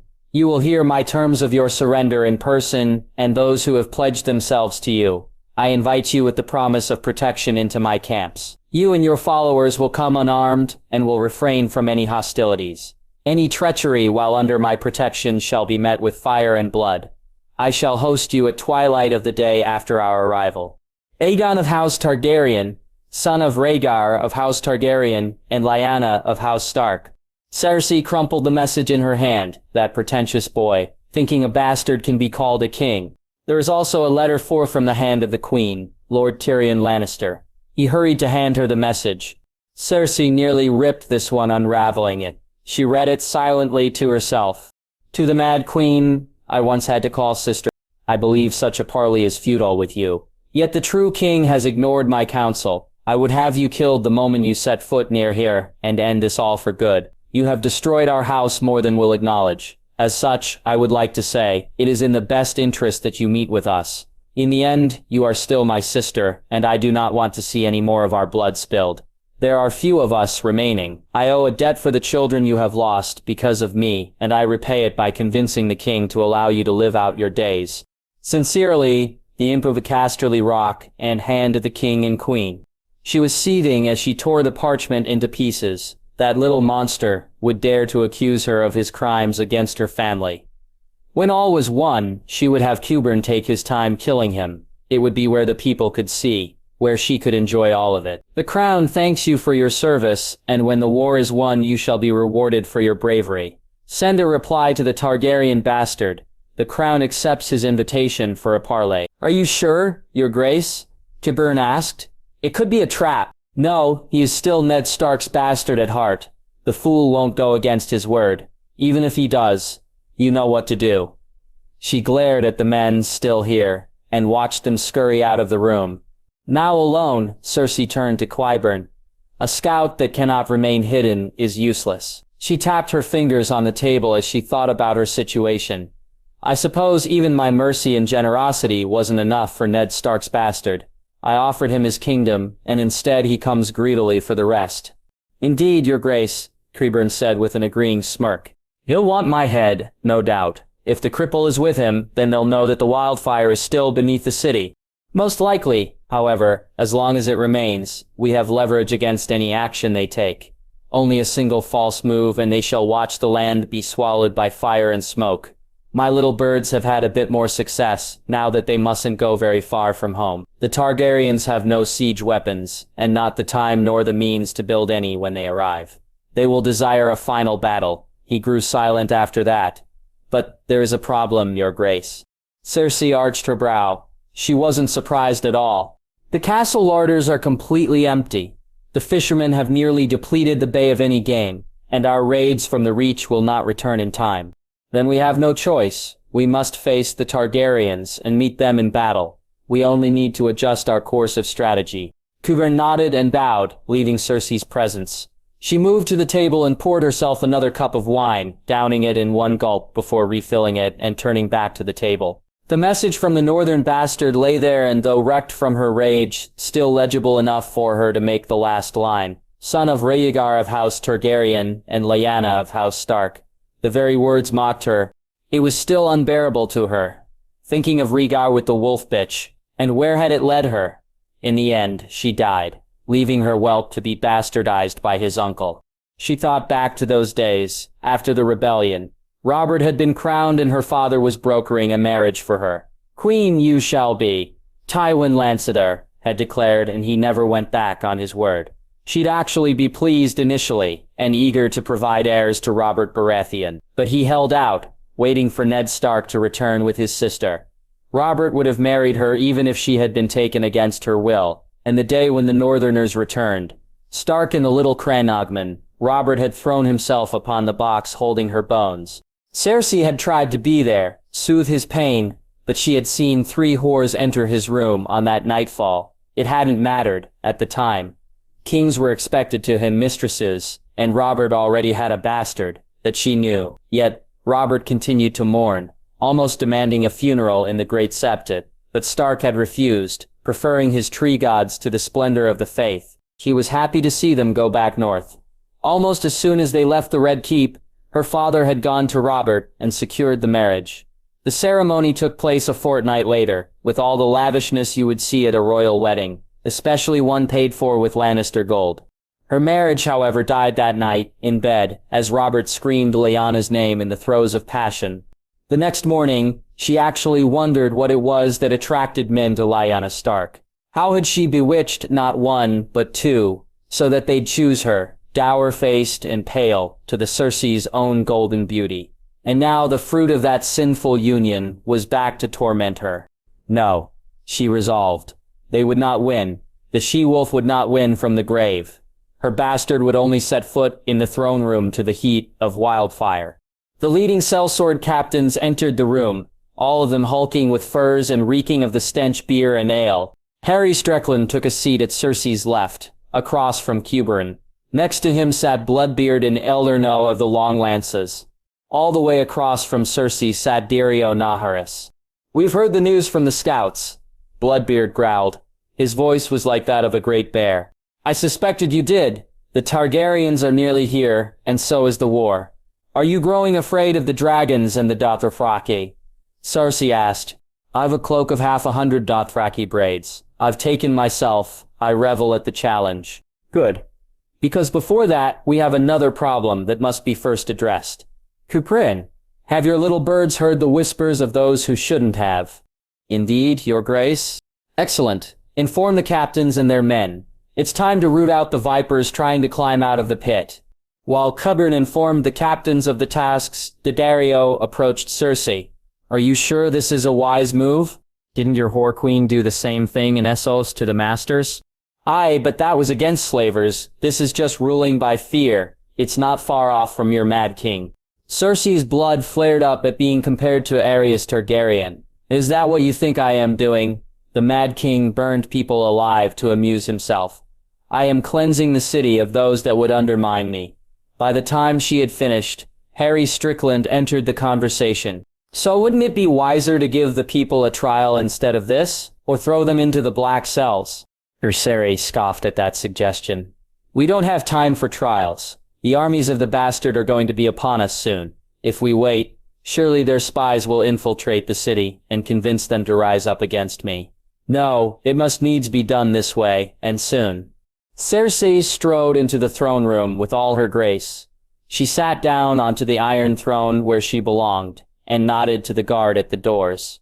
They swung open and members of the court began pouring in. There were not many as before, with winter settled in. After all of them were a row of people in chains escorted by the city watch. There were men and women, both young and old, even a little brown-haired girl, no older than 10. They were all brought before Cersei and forced to kneel. Many of them had looks of absolute fear about them, while the few others had anger. One of them did so much as to look directly at Cersei, as if he was about to challenge her. With only a single glance to one of the guards, the man was beaten across the face by the steel of a gauntlet. Cersei lifted her head high, and addressed the members of the court. "Before you are those who would conspire to submit to the seat of the Mad King and betray their rightful queen.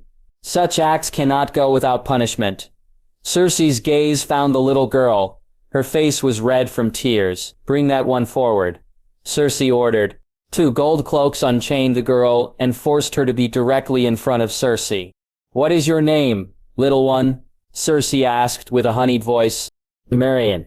"Your Grace," Qyburn informed the girl politely. "Mereen, your Grace. And why is it you were brought before me?" "I was only playing with my friends. They were slavers, and I was the Dragon Queen. It was just a game." The girl slithered into herself, almost to try and hide from everyone. Cersei smirked at that. Such a peasant had no will in the court of royalty. "Just a game, and my guards saw fit to arrest you for that. How idiotic of them." The girl looked up at Cersei with hope, flickering in her red eyes. "Tell me, what do you know of Daenerys Targaryen? What stories have you heard?" Well, she freed the slaves in Essos, she fought the White Walkers in the north, and how she can walk through fire without being burned. That's why she's called the Unburned." Cersei smiled down at her. "Such stories. We live in an age where the most unthinkable of things are becoming possible. Isn't it marvelous?" The girl nodded shyly. "Incredibly so. But wouldn't a girl like you rather play with her toys?" "I don't have any, your Grace. That's why I like playing pretend." Cersei looked the little girl over, Her hair that could be seen from under the dirty and lice was pitch black, about as far as one could get from Myrcella's golden locks. Well, that's no good. A little girl like you should have the pleasure of such joys as toys. Even grown-ups still do. Ours are just a little more different than little wooden soldiers or dolls. Men like to play with swords and horses and fight each other. Women like to play with needles and thread. Does your mother like to sew, little one? The little girl shook her head. She died after I was born. I live with my daddy. He doesn't know I'm here. Can I go home, please? Your Grace? Cersei smiled down at her. I would first like to apologize for the misunderstanding. Why don't you stay for an hour, and we shall have you clean and repay for your trouble. I'll see to it that your father is told of your whereabouts. The little girl attempted a curtsy, but it was a pitiful thing to see. Thank you, Queen Cersei. One of the handmaidens came to retrieve the little girl. Please see that a warm bath is drawn for this sweetling, she ordered before turning back to Mereen. You'd like that, wouldn't you? A bath, nice and warm. The girl nodded eagerly, and the two of them left the throne room into the innermost part of the castle. Cersei nodded to one of the sellswords, and he followed them. Cersei turned to Qyburn. Find out where her father is and have him brought to Red Keep tonight. I will want him to join his daughter this evening. Yes, Your Grace. She turned back to the remaining prisoners. The rest of those accused are guilty and sentenced to execution by Septil and Pain. Their heads shall decorate the walls of the city as a reminder to those who would support usurpers leading armies of traitors and foreign savages. The throne room echoed with pleas for mercy as the gold cloaks dragged the accused out. The nobles of the court remained silent as they should. When the noises were gone, Cersei addressed those who listened. Any others still hiding in the city shall be rooted out and suffer the same fate, and it shall start in this very room. Cersei nodded to her captains and all of them, and a select few of their men began moving on the nobles in court. Noblemen and women screamed out as spears were plunged into their bodies and blades ran across their throats. Those that were spared such justice ran from areas being covered in blood, in absolute horror. Some even could not contain their disgust and vomited on the floors of the throne room. Cersei didn't blank at all, as it happened, and she didn't shut out the screams and sounds of flesh being sliced by steel. It was such a release to watch, as traitors were given what they deserved. When the last of the bodies fell, everyone who could only watch the brutality happen silently looked at the bodies that littered the throne room. Some of the other captains had entered after the slaughter, Daario Naharis and Harry Strickland among them. Both of them were unfazed, but had a look of turmoil in their eyes as they walked past all the blood and bodies. Harry had left the room entirely without a word, but Daario merely went off to the side to observe what would happen next. He climbed onto one of the window sills to watch from a vantage point. Cersei sat tall when all eyes fell on her for the same question. You may be asking, why has this been done? If dragons do not burn the city down, then its walls will be breached by unsullied and traitorous soldiers. Women and children will be enslaved and raped by Dothraki heathens. The monsters of children's stories are coming for us all, and these were the people who would serve you up to them all. They're not coming. Daario Naharis called out the court. He was leaning against one of the windows with his head poking up just above the opening. He had a smirk about his face as he looked to the outside. They're here. Almost on cue, several of her house's bannermen, still loyal to her, ran into the room. Your Grace, one of them called, as they rushed into the room. But they all halted and were speechless at the scene before them. When they gave Cersei the same look that the nobles did, she only glared at him. Do you have something to report? She asked, as if nothing had even happened that mattered. Your Grace, the dragons have been spotted flying in the distance. The entire court began to murmur and whisper among themselves. Cersei kept herself regal and in form. Call every man of the city watch. Man the defenses and prepare to protect the city. The men all bowed before rushing back out where they came. We are adjourned for today, Cersei announced. Return to your homes and take shelter from those that would seek to rob you of that and everything else you hold dear. After adjourning the court, she had the sellsword carry the girl back into the throne room to give her the bath that was promised. He held her as Qyburn prepared the pyre that would be lit. When that had been done, she watched in awe as the green flames licked the girl's skin and reveled in the screams. Cersei saw from the side of her sight the horror on the face of Daario, but he never turned away. After it was over, they had gone back to her apartments. It hadn't been their usual lovemaking, but it was satisfactory enough. Afterward, mercifully, he had remained silent and fallen off to sleep next to her. It was a few hours later that the father had been brought to her and shown his daughter's ashes. As he sobbed and fell to the ground, begging to have his child back, she obliged him. With the hour of twilight drawing near, it was time for Cersei to leave. She dressed in her best black dress, and wore a thick cloak with the pelt of a grey wolf. She was escorted by Cersei Dragon and her queen's guard out of the keep to the carriage, waiting for her with Dario riding beside her. As they neared the portcullis, Cersei smirked as she caught a glimpse of the heads being mounted on spikes and the small burned corpse being hung next to her father's from the battlements. The carriage ride went smoothly over the snow-covered roads. It was almost like it was gliding. There were a few times it got stuck, but it wasn't anything too serious. Other than that, the only enjoyable thing about being out of the city was being away from the smell of shit. It felt good to breathe in fresh air once again. It was a long journey. Cersei was smart to leave as early as she did. The hours passed by until finally the carriage came to a halt. They had arrived. She stepped out of the carriage and was surprised to see 2 columns of unsullied soldiers forming a pathway to the location of the parley. They stood 2 by 2, the inner soldiers facing inward and the outer facing outward. Waiting to greet her and her entourage was a man she recognized from the dragon pit. He was one of the men in the bastard's company rather than the dragon whores. Behind him were 20 Dostoyevsky, and the sellsword Tyrion was friends with, Ser Bronn of the Blackwater. "Greetings, your grace." The man spoke. "I am Sir Davos Seaworth, sworn advisor to the king. I am here to escort you to him." Ser Bronn stepped forward. "We'll be taking your weapons first." Cersei glared knives at him, another traitor she would punish individually. "And why should allow you to disarm my guard, and those sworn to me?" "Because the king's the one who promised your protection, and not anybody else." Ser Davos cleared his throat. "I'm sure your grace wouldn't have made the journey if you had doubts. Your men will accompany you as they are sworn to, just as our king will have his own." This Pisswater Knight was a perceptive one. She remembered him now as the hand of the king to Stannis Baratheon. Stannis was a seasoned man and dominant leader. There was no denying it. To have someone as such as his hand meant that this man was not a bumbling fool like half the lot in history, who had the job. Cersei turned to her men and nodded. Her queen's guard and the sellsword leaders all began to undo their sword belts, and handing over their other weapons to the Dothraki savages. Ser Bronn stepped up to her and eyed her suspiciously. "That includes you too, your grace." Cersei smirked at him for noticing. She pulled at the buckle of her belt and unsheathed the hidden blade concealed within. She gave it to Ser Bronn. He stepped back and began inspecting the others. He gave each one a good look before moving on to the other. "They're all clean," he announced and nodded to Ser Davos. "Everything's in order. Right this way." But as Cersei and her men followed Ser Davos, Dario Naharis was stopped by Ser Bronn. "What?" Dario asked. "I gave you my weapons like everyone else." Ser Bronn reached his hand into the back of Dario's clothes and pulled out a dagger with the hilt of a naked golden woman. Dario smirked at him. "I want that back. I like that dagger." One sellsword matched the other in smirks. It is a fine bit of arse and tits on this one. When this is over, I'd actually like to hear where you acquired it. Might want to get one of my own."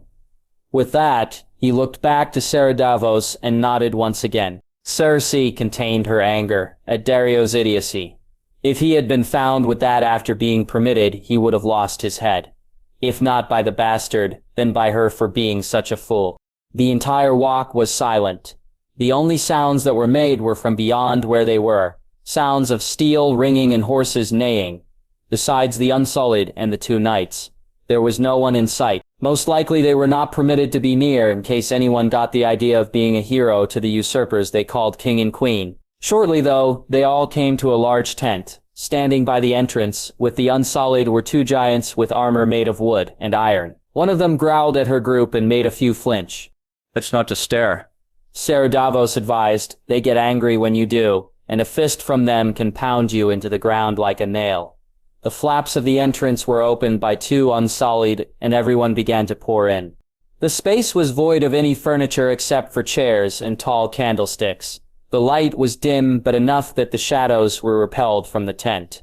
The chairs formed two half-circles that were spaced apart, so they did not connect into a full circle. Cersei did her best to keep herself composed. She fought her emotions as she beheld the bastard dressed more glorious than she. That pitiful crown he wore at the dragon pit was replaced by a crown of Valyrian steel and rubies. The crown of Aegon the Conqueror. To add to that, he wore Valyrian steel armor decorated with dragons and direwolves. The leather straps of his cloak were stamped with the direwolf of House Stark. Beside him in his left was Ser Jorah Mormont in a set of armor, and a cloak as white as the snow that the rest of the Targaryen Kingsguard wore, and on the right was that freakish white direwolf of his. The red eyes of the beast stared deep into her. Cersei looked at him, really looked at him, for perhaps the first time. He had the Stark traits of the long faces and the dark hair, but at that moment, the light from the candles hit his eyes in such a way that they looked indigo. It was that almost otherworldly Targaryen color, the same as Prince Rhaegar's. And that face, the one full of such sadness, brought back her memories. It always broke her heart. She was transported back oh so briefly to when she was young and would dream of taking away his pain. He would be sitting on the Iron Throne, wearing that magnificent crown of steel and rubies, and she would be at his side. This was the son she had yearned to give Prince Rhaegar, yet he was from another woman. She took a breath to compose herself. This was his son, even if every part of her still couldn't accept it. What would her father say to this sight? Not even he would be able to stand tall against this presence. She saw Tyrion there, catching her expression. She swore to herself. The look that he was giving her told of the fact of what she was thinking. His gaze fell upon the bastard, then back to her. A look of was that sadness? No, it was pity. That monster had the audacity to think he could just give her such. The foreign woman who had been standing to the side of Tyrion stepped forward in view of all of them. You stand before Aegon of the House Targaryen, the sixth of his name, King of the Andals, the Rhoynar, and the First Men, Lord of Westeros, and Protector of the Realm, the Father of the Night Dragons, the White Wolf, the Winter Dragon, the Sword of the Evening, the Slayer of the Night King. There was a moment of silence for each guest to absorb the many titles and the essence of the bastard decorating himself as a king. She flashed him a smile. Let us remember, Lord Snow, that I am the one sitting on the Iron Throne. But how many kingdoms are sworn to that throne? Tyrion asked. Because by my count, the 7 ruling lords of the 7 kingdoms have bent the knee to the rightful king and queen. If Cersei held something in her hands, it would shatter at her vice-like clench. As long as the throne is mine, I am the queen. He gave her one of his looks that he would before saying something clever. For being the one to always say you listen to father, you seem to have forgotten his greatest lesson. Any man who has to say I am the king is no true king. The only thing the man standing before you ever declared himself as was being a bastard. That's enough, Lord Tyrion, the bastard said. We invited you here to discuss an end to the war, be it by words or bloodshed. I'd rather keep the hostilities for tomorrow, if that's how it shall be. He walked next to his designated seat and stood by. Shall we begin? Tyrion. When at the wall, Tyrion had never breathed air, so fresh as what was in the lands beyond. It almost made him feel like he grew taller, just from a single breath. But every time he returned to King's Landing and the stench of shit entered him, it shrunk him back down. The sight of the city was such a dreary thing to look at. It looked like it was just at the point before the final stone fell from its foundation to be considered a ruin. The army stole an early morning march, and the snows were much fairer than the lands north of the God's Eye. They camped on a formation of hills that overlooked the city, and also gave them a tactical advantage if there were any ambushes attempted. Not that it would matter, given that Lord Bran could use his ravens or his other ability as the three-eyed raven to see if such an attack would happen. Everything was going as planned so far. Cersei had accepted the invitation to a parley and everything was being prepared. The Unsullied would create the path to the location and keep out any and all who wanted to carve out a piece of the woman who was responsible for so much death and treachery in the realm. No one except for the Kingsguard would be armed. The King's direwolf would be joining them as well, and the tent that would be housing everyone would be right next to where 2 dragons were nesting. If things went to their worst, then the parley would turn into a dinner for 2 enormous creatures of legend. It was still quite some time before then. Everyone attending was preparing for it. Tyrion found his way to the king's tent with a special surprise for him that he had placed off to the side as he waited. He was dressed in a fine suit of black and red with trimmings of gold. The texture of the upper body was made to resemble dragon scales. The cloak he wore was Lannister red with a border of gold embroidery with a lion pelt resting over the shoulders. His pin of office was placed perfectly over his right breast. Next to the king, he was the image of his family's richness and his position in court. The king was still being assisted with his own attire by Missandei and Ser Davos. Missandei had made sure there wasn't a single flaw or stray thread in any of Jon's clothing, while Ser Davos was putting on the breastplate of Valyrian steel. The craftsmanship still marveled everyone who had a chance to gaze upon it. The light of the candles in the tent would dance off the ripples in the steel and almost made it seem like the three-headed dragon and two dire wolves were alive. The rest of the armor, the spalders, cops, gauntlets, and greaves wouldn't be worn for the parley. The image of the king was meant to be ceremonial of sorts, and nothing could match the grand look he had now. "Is this really necessary?" Jon asked as the last strap of his breastplate was done. "Sorry, but wearing boiled leather and a gorget aren't saying much of your position," Ser Davos told him. "Stoic looks won't be enough to display the authority you hold and that which you strive for." Joffrey made himself look the part, but so much that he was a vain person. His armor was more beautiful than it was functional, and his clothes were richer than any ought to be worth. Jon was not as he was, but he must still look the part. "We haven't made you bathe in roses or wear perfume, so what is it that bothers you so?" Tyrion asked. "It feels like I'm overdoing it," Jon confessed. "Wearing your entire suit of armor and sitting atop one of the dragons for your seat would be overdoing it," Tyrion told him. "This is not a formal dinner to impress your guests. This is a demonstration of who truly has the greater power. We know what Cersei has. Now it is time for her to realize how little it is compared to what you have. It is all a battle of the mind before the battle of steel. You encountered Ramsay Bolton under similar circumstances, did you not? Aye, and I thought it was a draw. But I was wrong. Despite all of my sister's warnings, I fell into every trap he laid for me. I'm not good at these sorts of things, Daenerys is. I would gladly argue to that from what I have seen from you." Ser Davos told everyone. "You've united the wildlings with the North like no man in history has. You've defeated the Night King like no man in history has. All these things no man could do, but a dragon could. You are the Winter Dragon, as the title says. Now it's time to show that to the Mad Queen." Missandei smiled proudly at that statement as she went to retrieve the king's steel crown. "Not that one, my lady." Tyrion stopped her. He pointed over to a box he set in the room earlier, when he first entered. "A gift from our queen." Missandei went over and opened the box, excited at what she saw inside. She delicately removed the crown of Aegon the Conqueror. Jon looked puzzled that it was there. To begin with, "I'm not fit for such a crown." "From what the queen said, it fits perfectly," Missandei smirked at the king as she placed it over the king's raven black hair, and it seemed to glide down and rest on his head. When he stood with the crown on, Jon looked everything a king he was meant to be from birth, and he had every trait to be a great one, much like all the hope that had been placed in his father. "I do see the resemblance now. You know," he told the young king. When Jon gave him an odd look, Tyrion expounded on his point. "Your father, Rhaegar, although you do favor your mother with the darker features, no one will be able to deny that you are indeed the son of the Prince of Dragonstone. And I include Cersei there as well." "Why do you say you include your sister, Lord Tyrion?" Missandei asked. There was no attempt to stop the sad smile that formed on the hand's face. "My sister was madly in love with the Crown Prince. I think he was the only one she ever had such affection for. Daemon included. She fiercely believed she was destined to wed him, and my father just fed into the fantasy. He even arranged a tourney that he was sure his good friend the king would announce their betrothal. Well, as we all know, it never happened.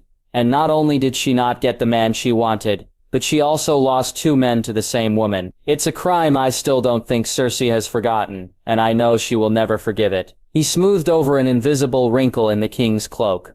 "Be aware of that when you see Cersei. Rhaegar still holds a power over her, and it could be to our advantage. Now, you are ready," Tyrion declared just as Cersei Lannister entered. "Your Grace, Cersei Lannister is nearly here." The king looked to his advisors. "Ser Davos, Find Bronn and bring him with you when you disarm Cersei's men." "Bronn?" Davos asked, emphasizing as to why. "I think he might know a few places men might try to hide a dagger from being found." That was a wise idea. Jon had full faith in those sworn to him to uphold the terms of the parley. His Kingsguard were the only ones to be armed, but knowing Cersei, it wouldn't be a shock if she tried to smuggle in weapons of her own, given who she was bringing with her. Ser Davos departed to go to his duty, while Tyrion and Missandei followed the king and his Kingsguard to the tent, where the parley would be held. When they arrived, they were greeted by the great big direwolf, Ghost. He was lying in the center of the room all alone. The lights of the candles made his ruby eyes glow in the color of blood. The king had a moment of bliss as he pet his direwolf over the head. "Lord Tyrion, I must ask you something I do not think you will like," he started. Tyrion had a feeling he knew the topic about to be broached and steeled himself. "I am at your command, your grace." Jon sighed before continuing. "Above all else, we will be honest with your sister. When she comes, I will tolerate no subterfuge, no trickery, even as I know to not expect the same from her. I may have the blood of the dragon, but that will never take from being raised a Stark." He did everything he could to not roll his eyes. "Yes, being honorable is something we should all aspire to have. But sometimes it can get people killed. That is how your father and brother were killed. They expected others to act as they did when shown things like honor, courtesies, the things that make you trustworthy and susceptible to deception." Tyrion tried to contain his frustration, but it leaked into his tone. "If your sister were here with us now, we could have ended the war the way we want to. Cersei and the captains who raided Dorne and the Reach would be killed. Arya would take her face and return to King's Landing and surrender peacefully. It would seem out of character, but it would be too late when they realized what has happened. We aren't resolving this with lies. I hate to be the one to bear the hard truth, but lies tend to have the biggest effect in wars, more than honesty does. It's how the bloodiest rebellion in history began, with Rhaegar and Lyanna, and it's how your brother and his army were destroyed. You ought to try considering that option for once." The king went into that state of brooding he was well known for. "I'm not the one who will lead us after all this, Daenerys is. If you truly believe in the world she hopes to create as the queen, then we can't let the foundation of it be created like that. Lies do not lead to solutions, only problems. You need not look further than what everyone thought happened with my parents. It was a lie that caused so much death and chaos. If we continue to act like that, it will only lead to more and more conflict, until no one will know what truth itself is anymore." Tyrion looked silently at Jon, with pent-up anger in him. He was a Stark, no matter what his name was, and the way he was, the way his father and brother were, it was the reason they were betrayed so easily. They were good people, and they expected others to be as they were. Tyrion sighed out, angry, but he did well to keep it to himself. He made for his seat and caught a glimpse of Missandei looking at him. The way she did made it perfectly clear whose side she was on. Tyrion was alone in his endeavor. It was silence between the three of them for the next few minutes, until they were told that Cersei was coming with her people. They stood tall and waited as the folds of the entrance were parted, and in came the woman responsible for almost an entire decade of misery and hell for people she deemed below her. Tyrion felt flickers of pride when he saw how she reacted. Seeing the true king in all his splendor, he never felt this smug about anything since he denied letting his father serving false justice for Joffrey's murder. But he didn't let himself smile the way he did, at least on the outside. As Missandei announced their king and his many titles, Tyrion kept looking at the woman he once called his sister. She looked like a Lannister should, but he could see past that. He could see in her eyes that she was breaking. She once had allies and family surrounding her. Now she only had Qyburn. Everyone else was just someone who she kept close in case she needed someone to use. She said something that a spoiled girl would, and Tyrion exchanged words with her. She was so deluded about her hold that she refused to see the truth. She had turned the entire realm against her when she broke the pact. But before anything else could be said, the king broke their insults and brought everything calmed down as he conducted things. "Shall we begin?" the king announced. Tyrion wouldn't have been surprised if Cersei had left then and there, but he knew her too well. She would be seen as cowardly if she did, and she of all people wouldn't let herself be seen that way. Everyone took their respective seats, except the Kingsguard and Cersei's Queensguard, and Tyrion himself. He walked into the center of attention to conduct the meeting. "We had an agreement," he began. "Commit your armies to the fight against the dead, and Casterly Rock, the Westerlands, and more would have been yours despite what you've done, despite who you've killed. We agreed to a period of peace, and you broke that when your fanatic loyalists attacked Winterfell with wildfire. It was my fault for believing you were even capable of such a thing as peace. What I don't understand is why you would commit to such a terrible choice. You've united every realm against you after the attacks in Dorne and Winterfell. Is that what you want?" Cersei asked coyly. "Am I to explain myself for my treatment of rebels and traitors? It's all rather simple, really. In fact, it's the most obvious reason. We are at war. In war, you kill your enemies. If you truly believe that, then why come here at all? You have no weapons, and in the heart of an army with only a dozen men." Cersei smirked at him. "It's rather dull in the capital. Being here at least passes the time." Is that what this is to you? Tyrion's anger was starting to grow. He had stood up to his sister for years, and taken in all of her hatred. But now she was acting like a child. Even now, when the outcome of a dynasty is to be determined. Cersei ignored him after that. She never did like being lectured by anyone she believed was lower than her. She made eyes with the king. "I assume that your armies being here are a refusal to the generous terms I offered." The king stood from his seat, with steeled eyes fixed on Cersei's. "The odds are against you. You have traps and weapons, but it isn't enough. You won't win." "You are so sure of that," Cersei retorted. "Yet you had the same odds against you when you fought the Bolton bastard and won. I wouldn't have won if the Vale and my dragons hadn't saved us, and no one is going to come to save you when you need it. But tens of thousands don't have to die tomorrow. We can settle this the old way.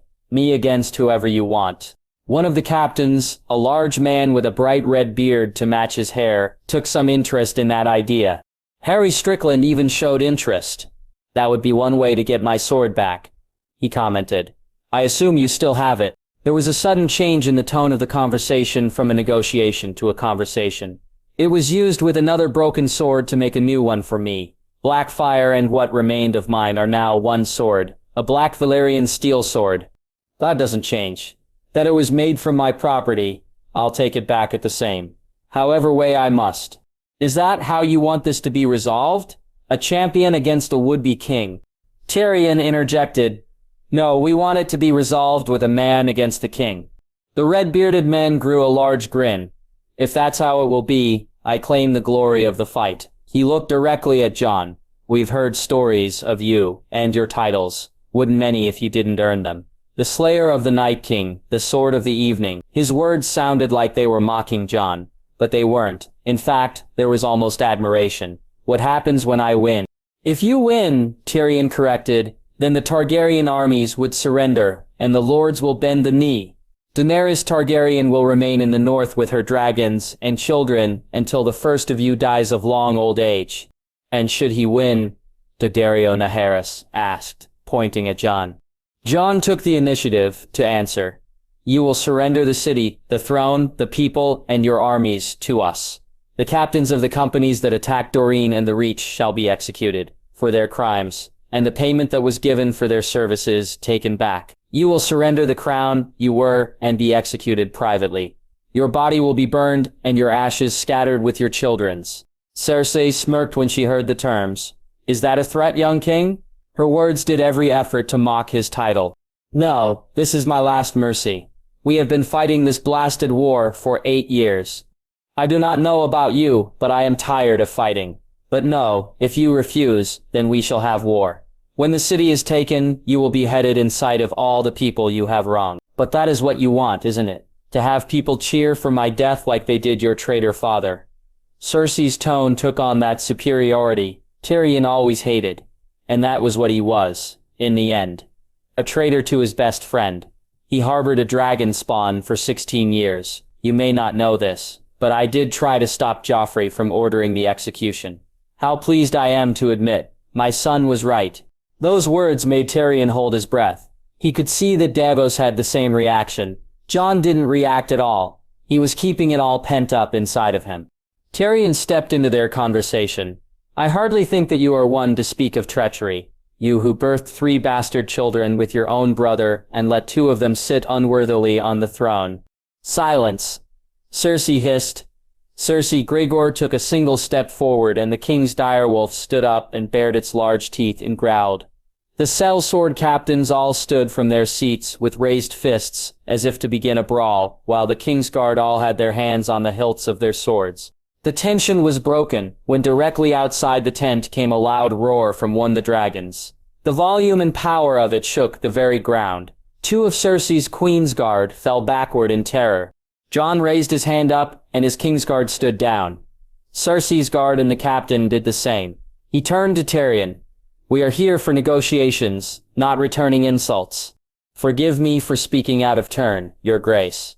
I was not aware that a fact was an insult." He returned to his seat and let himself be glared daggers at by Cersei. Davos cleared his throat and stood from his seat, gaining the floor. "Our way is one that keeps your dignity intact. It's the only chance to end this with your head held high before it leaves your shoulders, instead of down in shame after watching your armies be decimated. And there is always a chance. Ya might win. But is it enough of one you want to risk? Will the men fighting for you want to take it as well? And best remember, these are sellswords. Are you certain of that? Their allegiance will continue when they see there's not a hope left to win. Have you asked the Stormcrows in your service what they did when Stannis was raided before defeat?" Naharis straightened his back at that comment. A curious reaction that Tyrion took note of. Had the king's hand hit an unknown note just right?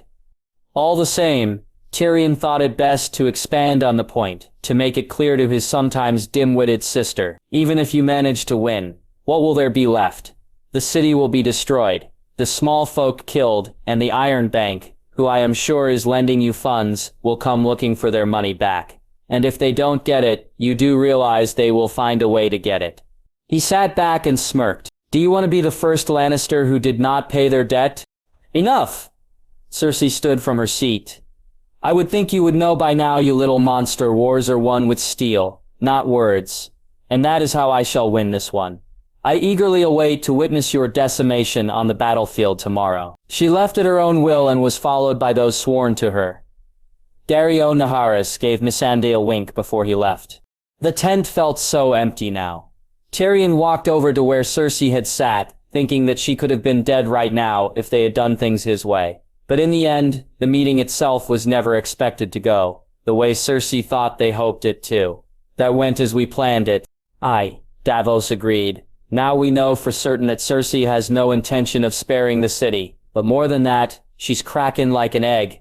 She is mentally weak, which means that once the battle's victor becomes obvious, her captains and commanders will break with her. Tyrion gazed at the other seats and noticed a small piece of paper where Daario had sat. He retrieved and unfolded it and was confused at how he should feel at what he saw. Apparently some already have of sorts. He showed what was on the paper to everyone else. A crude drawing of the Targaryen sigil. Daario means to have the second son side with us. Missandei stated, he could, but for the sake of war, we shall plan to expect that it does not. It could be a trick. Cersei has been very surprising as of late, so a strategy like this might be in her new style. Tyrion held the paper to one of the candles and let it burn into ash. From what Daenerys has told me, Jon said, Naharis has great affection for her. Lust is a better word, your grace, Missandei commented. All the more reason he might be telling the truth. She told me how he wanted to be her mistress to her perfumed aristocratic husband. The translator threw an affectionate smile towards Jon. Tyrion sighed, annoyed at the certain type of devotion Daario had for Daenerys. The things one does for love. He wanted some wine to end his day, but there was more to discuss. Might we take this outside, your grace? It feels rather stuffy in here. The king nodded and turned to Missandei. Thank you for your services today. I release you to do what you wish. Thank you, your grace. Missandei waited for everyone else to leave, before she excused herself to do what she was granted. Tyrion walked with the king and Ser Davos through the camps to the edge of the hillside where they were. It overlooked the city perfectly from afar. There was enough light of the setting sun left to see most of what was down there. There is something you should take care to remember about Cersei, your grace. No matter how much my father loathed me, he felt I would make a better temporary hand to my shit of a nephew than my sister. even as she often bragged about being the only one of the three of us who actually listened to him when he tried to teach us. He had the belief that she thought she was smarter than she actually was, and he was correct. Her plans fail more often than not, and when they do, she resorts to violence. He nodded his head in the general direction of where the Great Sept once stood. Evidence of that can still be seen in the capital. And more evidence will be scarred into the foundations of the land for all time if our plan fails, Jon muttered. I'm certain that Jaime and the others will be ready when the door of opportunity opens to them. We just have to pray that they make it in time. We need to draw things out as long as we can for them. They came to where the hills overlooked the valley and the city. King's Landing was far away from them. They joined Bran Stark, who was already there, almost waiting for them. They've made it the shoreline, he said, spontaneously. If Tyrion had a drink, which he wished he did, he would have choked on it. You knew what we were, never mind. Sometimes I forget all the strange things because there are so many of them. You were listening to us, then?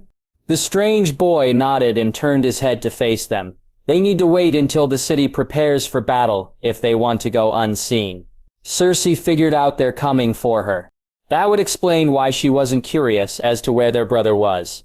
But the one who seemed the most distraught about this was Jon. Are sure she knows? He asked wildly. Aye. Some wargs in the company of the Rose found them. I wasn't thorough enough taking over their animals. Jon looked out to the city, to where it met the ocean. I've sent them to their deaths. Tyrion interjected, refusing to believe that they are still alive and some of the greatest fighters in the country, if not the world. If Cersei knows, she'll have an ambush for them. We can get a raven to them if they haven't gone in yet. There is still hope. It's not enough. We need to call it off. If we do, then there isn't a chance we stop the city from burning. There was hardly one to begin with. There was a still silence between everyone before Brandon Stark broke it. A wise man once said that a fool's hope is greater than none at all. Tyrion froze when he heard that, for he had heard it once before. He just couldn't remember where. It was so familiar to him and such a memory with great weight. It shamed him to have forgotten. Who said that? Jon asked. Tyrion Lannister, the day after Lord Tyrion's 8th name day. Tyrion shared a look with Brandon, amazed and also touched at the use of his uncle's wisdom. His father had never really treated Tyrion as a brother. He was a fool of a Lannister, as Tywin said time and time again, until Tyrion disappeared on his expedition to Valyria. I am not giving up on them, and neither should you, your grace. Tyrion's words were almost an order to Jon, defying the doubt he had. Jon still didn't look convinced. We may never see them again. That worries me. And as well, Tyrion agreed. Tomorrow will be more than just a battle. It will be a revolution remembered for all time. Except compared to what we faced at the Wall, this doesn't feel as intimidating. Bran nearly smirked as he looked down at the city. It doesn't take my abilities to see that no matter what happens, tomorrow will be just as bloody as the war against the dead was. Aye, Davos agreed. This time the ones we fight will bleed back. Tomorrow the greatest battle against men shall begin. Not tomorrow, Bran corrected. Before the night turns into morning, the battle will have already had its first victory. Ours will be the one that finishes what the soldiers at sea will begin. 7 hells, Davos scoffed. Nearly forgot about Euron. What are our odds there?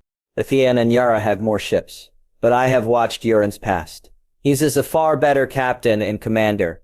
I won't try to steer from the obvious guess, but I think Euron will defeat them, and when he does, the Ironborn will follow him as their king again. And if they return for battle tomorrow, it might just be the reinforcements Cersei needs.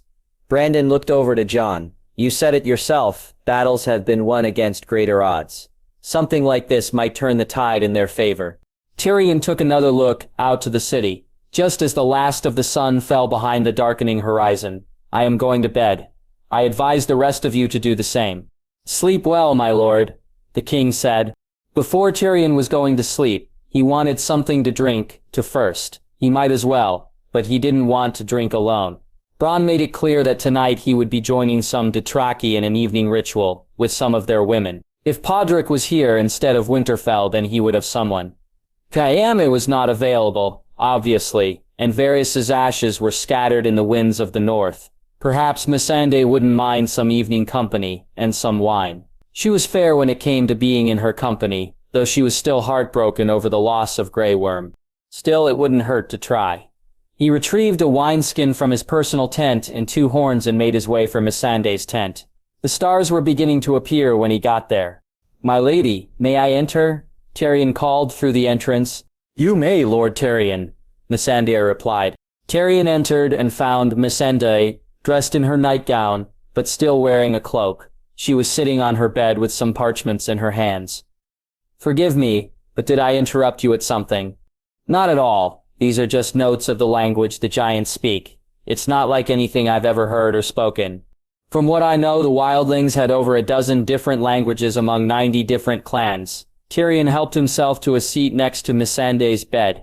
Now there are only a few diverse tongues left after they were defeated at Hardhome. He set the skin down and held one of his horns out to her. "I was hoping I could have the privilege of sharing some wine with you." Missandei smiled sympathetically at him. "I thought you would know firsthand that I am not the best company for drinking or jokes or those sorts of things. No one is at first. Would you believe that I humiliated myself? My first time. I was so eager to get drunk, for the first time, too eager. When I woke up, I was with the dogs in the kennels, and covered in flour. To this day, no one has ever told me what on earth happened." That managed a little laughter from her. He moved the horn closer to her, insisting she take it. Missandei sighed before obliging and letting Tyrion pour her the first drink. "I've studied the Westerosi houses much more now, so I will understand any jokes now." "All right. First, a toast." Tyrion poured himself some wine and raised his horn with Missandei, to a victorious end, and the rebirth of the Targaryen dynasty. They both took sips from their wine. "Anything you wish to toast?" Missandei thought for a moment. "To those we have lost, and those we have now, may they be remembered by us." They each drank again, and Tyrion refilled their horns. "Now then, let me think." He took a moment and remembered something. "You know, Missandei of Nath, I never did get to tell the joke I started, when the masters attacked Mereen." She looked confused. "The joke?" He smiled. "Yes, the one that began with me in a brothel, with a honeycomb and a jackass. He began to start a pleasant evening, if it was to be his last." Daenerys. The reconstruction of Winterfell was moving along steadily. The storerooms had been the first to not only be rebuilt, but also improved upon. Given that the opportunity was present, the Starks had decided to have things improved to better suit the long winter they were still enduring. Now the storerooms could hold much more food, and as luck would turn in their favor, there were plentiful yields of game being brought from hunts. Some of the free folk spearwives went out and returned with plant roots that could be eaten and sustain the body. They tasted horrible, but it was something minor to bear in order to get through until spring. The Great Keep was the next to be under reconstruction. It would be rebuilt as it had been. The supply of stone had been light, as of late, so the progress was being halted. To keep the cold out, wood was used as material to act as a plug until enough mined stone was brought back to do the entire job. The mood had been much better since the armies had left. Things were not as bleak, but the knowledge of being at war still kept many in a state of worry that they would not see many of those who left return home. Even though Winterfell was not Daenerys' seat, she helped Rickon and Sansa however she could with matters that needed their attention. Sansa was keeping most of her focus on the repair of the castle while Daenerys helped Rickon settle the matters brought from the people. They sat together at the high table in the afternoons and listened to what troubles were among the people from all over the north. Some representatives from various villages were requesting either to be sent food or men to hunt. Others with no homes equipped well enough for the winter asked for shelter. Even some of the Crannogmen had traveled to report strange movements in the swamps that they could not explain. There were some men from the Winter Fort, the once proud seat of House Bolton, requesting permission to have some of the men of the Night's Watch, who previously served the Boltons, to assist with the cleaning out of the despicable tools of torture that were kept secret. Their timing, however, was rather perfect, because a raven had come from the Night's Watch with a report from their small encampment at the opening of the wall, saying that a great number of beasts, including shadow cats, mammoths, and packs of direwolves, were coming south. "I don't trust any of the soldiers who served the Boltons," Rickon stated. "I won't allow them to have leave from the wall." "That's a bit of a hasty decision," Sansa argued. "If the men can provide assistance, then they should be put to use instead of watching for beasts coming south of the wall. If we keep the number small and under supervision of loyal men of the Watch, then it shouldn't be a worry." Rickon sighed as slumped in his seat. "Very well. but should they even try to run, they are to be brought here for justice. Rickon told everyone with a firm voice. You have our thanks, my lord. One of the Winterfort men said. After them, one of the Winterfell guards had come forward. Your Grace, he said to Daenerys, there is a Dornish woman at the gates. She says her name is Sarah Sand, bastard of Oberyn Martell, and claims that she was summoned by you. This was wonderful news for Dany to hear. She has been, allow her into the castle grounds and have her settled in first. Afterward, see to it that she is brought before us. As you command, your grace. He withdrew himself from the room before Sansa had ordered that it to prepared for Tywin's trial. It was time for Sarien's attack to be answered for. It didn't take long for Sarah to be brought to the Great Hall. Except for the obvious Rhonish features, Sarah did not look much like Tywin. They had the same eyes and hair, but their figures were different. Whereas Tywin was short and slender with sizable breasts, Sarah was tall and lean. She was taller than Jon even. Her hair was cut short like a boy's, and she had a rather square face. She almost looked like a man herself. Her skin was a slightly darker shade than her sister's was. Caitamine was escorted in chains shortly after her half-sister's arrival by one of Edric Dane's personal guard, and Edric himself. The moment Sarah laid eyes on her half-sister, she spat insults at her. You dumb bitch. You never think ahead of your actions. Do you? All of our sisters are dead because you, Obara, Nymeria, and your idiot mother killed a little girl. That bitch deserved it. Tywin hissed back. Enough, Sansa called out. You will remain silent till you are asked to speak. Her voice was hard and fierce like a dire wolf, and the two women could feel it. Edric was replaced by one of the Winterfell guards, as he joined the Starks and Queen at the high table. As acting Lord Paramount of Dorne, he had a right to be part of the trial. Daenerys stood from her seat and walked out in front of the table. Even though Sefton towered than her, Daenerys did not feel herself being looked down on. Sarah did a bow instead of a curtsy when she faced her. Your Grace, I beg your forgiveness for my outburst. I am curious as to that. She is your sister, even if it is only by half, and you hold animosity towards her. Sarah nodded. While I share my family's desire for vengeance against the murder of Ilya and her children, I would not be like my half-sisters and spit on the ideals of our father. He believed a child too innocent of the sins of the father. If that bitch Ilyara truly loved him, then she would have respected that. Don't you speak about my mother that way, Titan exclaimed. Septas continued. Marcella was never born when the events with Elia and her children occurred. My sister had no right to kill her.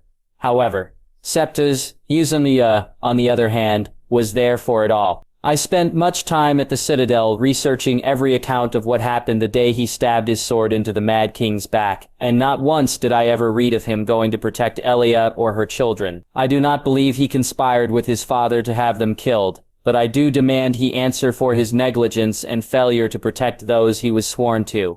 And you think Tywin's attack against him was justified then? Daenerys asked. No, I do not. But have you never desired revenge against Robert Baratheon for killing you elder brother? I have, every day of my life until I heard of his death. And even then, I kept on wishing for it. King Robert was, as you said, the one who killed Rhaegar. Sergei Shed, the one who killed Rhaegar. Cersei had nothing to do with the murder of your sisters. No, he did not. Septila's eyes fell to the ground, and her tone changed. By all rights, she is guilty, and should be sentenced to death. But I ask, no, I beg of you, not to let that be so. Septila got on her knees, now which came as a surprise from Tywin. And why should I let your sister go unpunished for her crimes? Punished? No, but alive, because she's is all I have left in the world. And I can't handle losing another sister. Sarah bowed her head in submission and waited. Daenerys turned back to the high table to confer with the others, presiding over the trial. Lord Dane, by the law, Titan must die. The Lord of Starfall stood from his seat and stepped forward.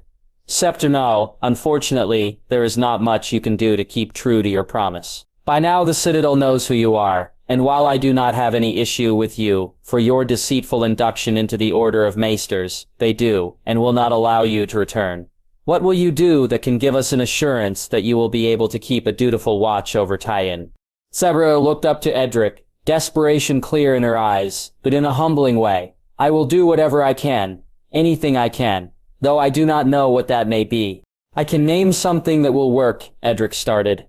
As the eldest of the remaining Martell blood, you are subject to possibly inherit Sunspear and the rule of Dorne. You will be legitimized as a Martell, take a husband and birth children to continue the line of one of the great houses of Westeros. As punishment for her crimes, Teen Sand will be forbidden to ever return to her homeland from this day until her last day, regardless of the reason or circumstances, unless deemed permissible by the crown. Should she be discovered to have broken this condition, she will be delivered to Lord Jaime Lannister for execution.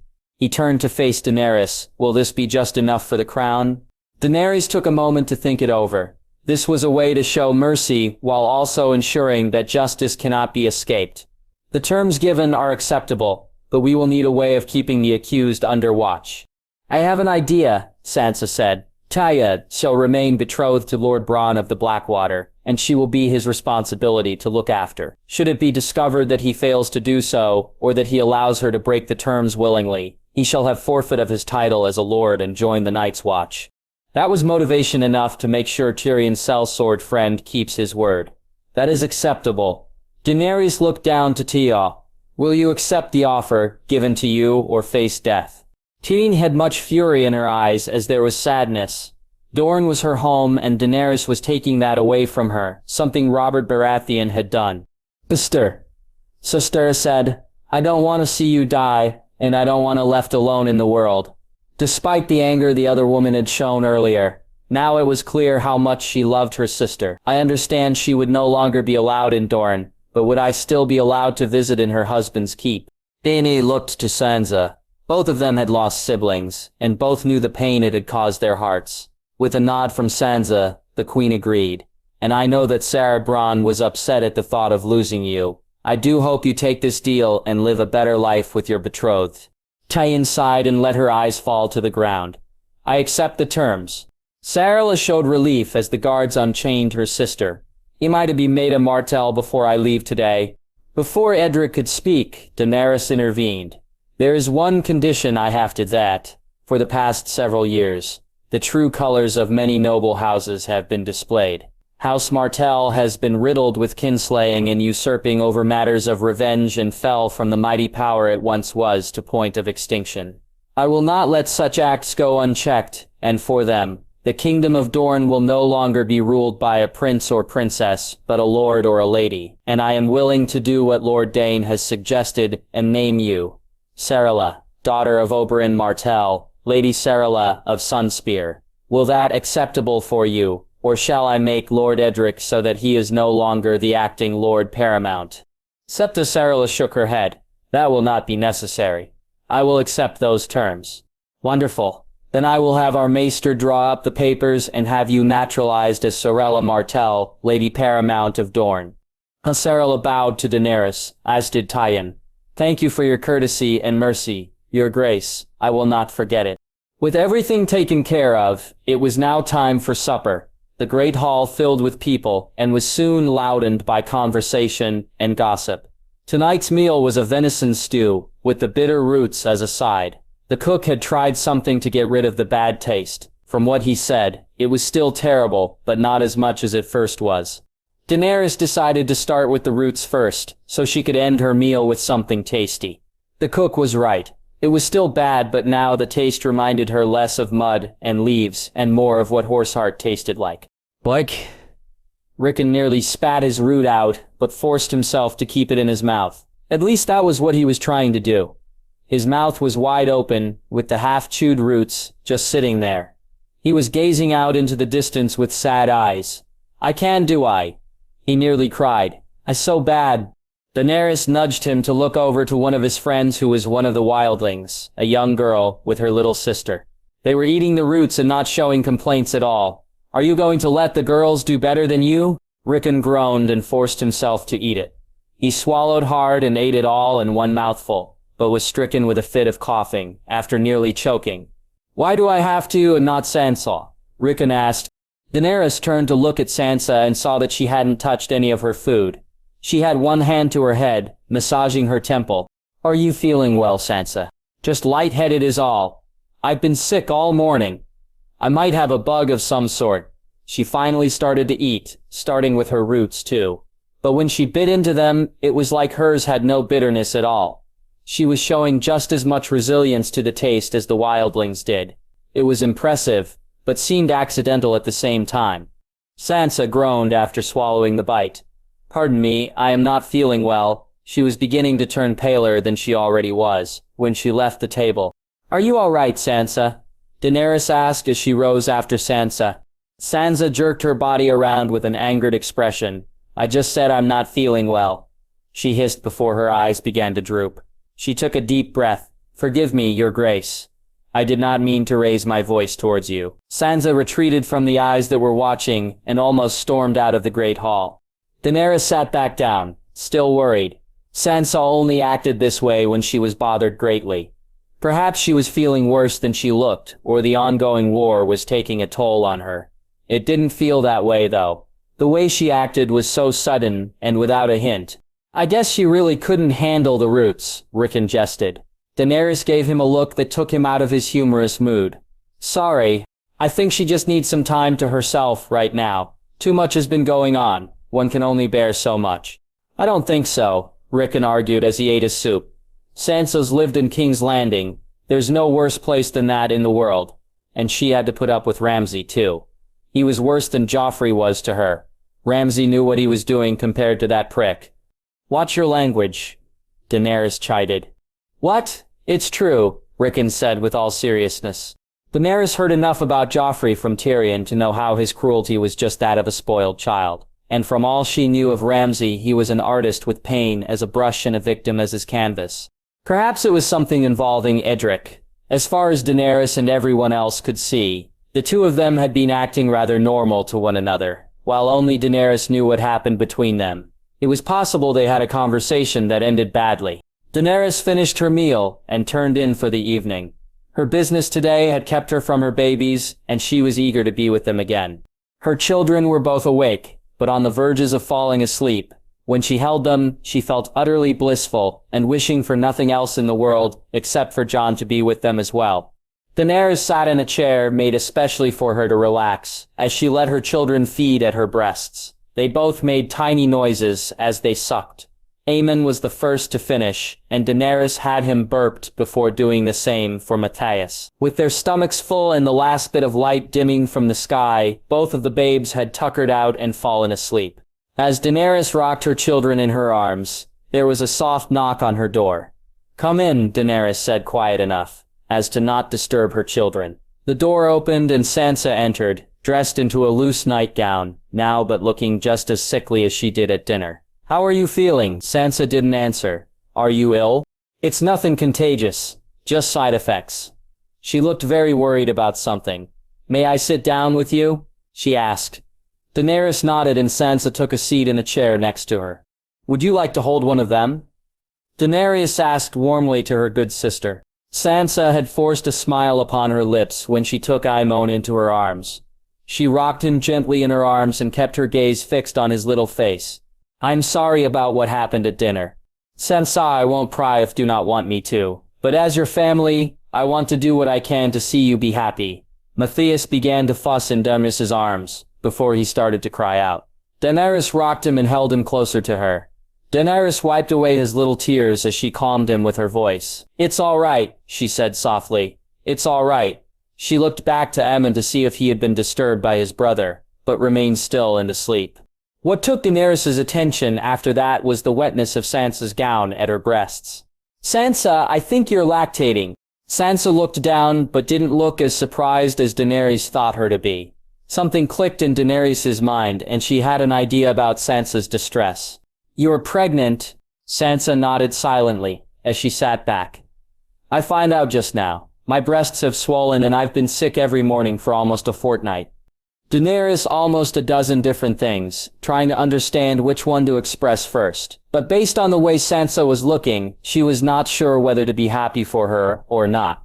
She certainly was, when she found out she could have children again, but Sansa had no indication of joy whatsoever. Does Edric know?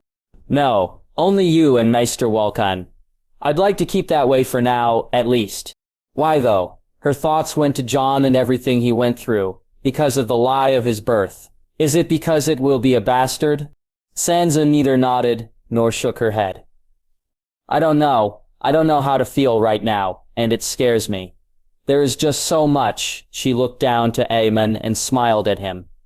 I feel joy to your babes, Dany, but when I think of the one inside me, I only feel anxious. How will I be viewed because of this? How will my child be viewed? Will he be seen as a stain like Jon was? Daenerys added, I remember how he kept himself away from my mother. He knew she hated and scorned him, she replied. And it wasn't just my mother. I grew up treating him as less because of the lies. I followed my mother's example, and it pleased her. Now, I think I would be a hypocrite if I treated my child differently. Sansa, I know enough of you that you would never be like that. But it seemed the other woman did not hear Daenerys' words. There is still the shadow of Ramsay that hangs over Winterfell, and me. He was determined to get a son out of me, and I was equally determined that would never happen. And what of Edric? He may see this as some scheme I fell upon to trap him into a marriage he has no desire for, especially so soon after his wife's murder. Even in the calm tone she was speaking with, Sansa was nearly hysterical. Sansa! Sansa! Dany called out, taking her good sister's hands in her own. You must not even bring that mad dog into your thoughts. He is dead and gone and can never hurt you again. Sansa's eyes, which had been wet with tears, began to clear. And as for Lord Edric, I think you do him an insult to believe he would think such things of you. Remember, he is Dornish. They have a very different way of viewing bastards. But we don't.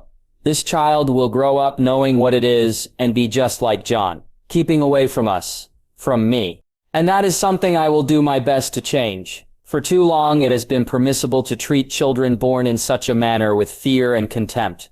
They have been blamed for their state, not the parents who created them. It was one of the things that Daenerys the Queen was determined to change. Even before she had known of Jon, of what he believed he was. It was a ridiculous notion to treat bastards in such a manner. And as to the matter of Lord Dane, I think you should tell him you are with child. I do not think it fair to him to keep this a secret. It may be more harmful in the long run. But what if I can't do it? What if I can't be a mother? Sansa asked, it is a sad irony that being a mother was all I ever wanted to be, when I was a girl. I dreamed of the golden children I would give a prince, as we traveled to King's Landing all those years ago, and now I am actually afraid of the mere idea. Daenerys set Matthias down in his crib, and Sansa placed Aemon next to his brother. Her children were both asleep so peacefully, not exposed to the problems or evils of the world. Dany took Sansa's hand and held it warmly. We are a marvelous people, Sansa. We have more magic than White Walkers or dragons, or any gods do.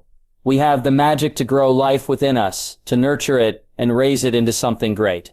It's our gift we are born with and our choice how we use it. I plead that you make the one you won't regret. Sansa wandered over to the bed and sat down. She gazing at her hands while pondering over what she should do. Then Daenerys saw something set in on the redhead's face. You have given me much to think on, Your Grace. It is late, and I think you need your rest as much as I, so I shall say good night to you. She smiled towards the crib, and my nephews. Sansa got up to leave, but Daenerys gently halted her. Would you like to stay with me tonight? I find myself feeling lonely without my husband, and I do think you feel the same, especially with what you are going through. Sansa smiled lightly and nodded. I would like that, Dany. Daenerys laid with Sansa on her bed across from her children. When she was ready to sleep, she looked into their ironwood crib and simply watched them as she used to her dragon eggs.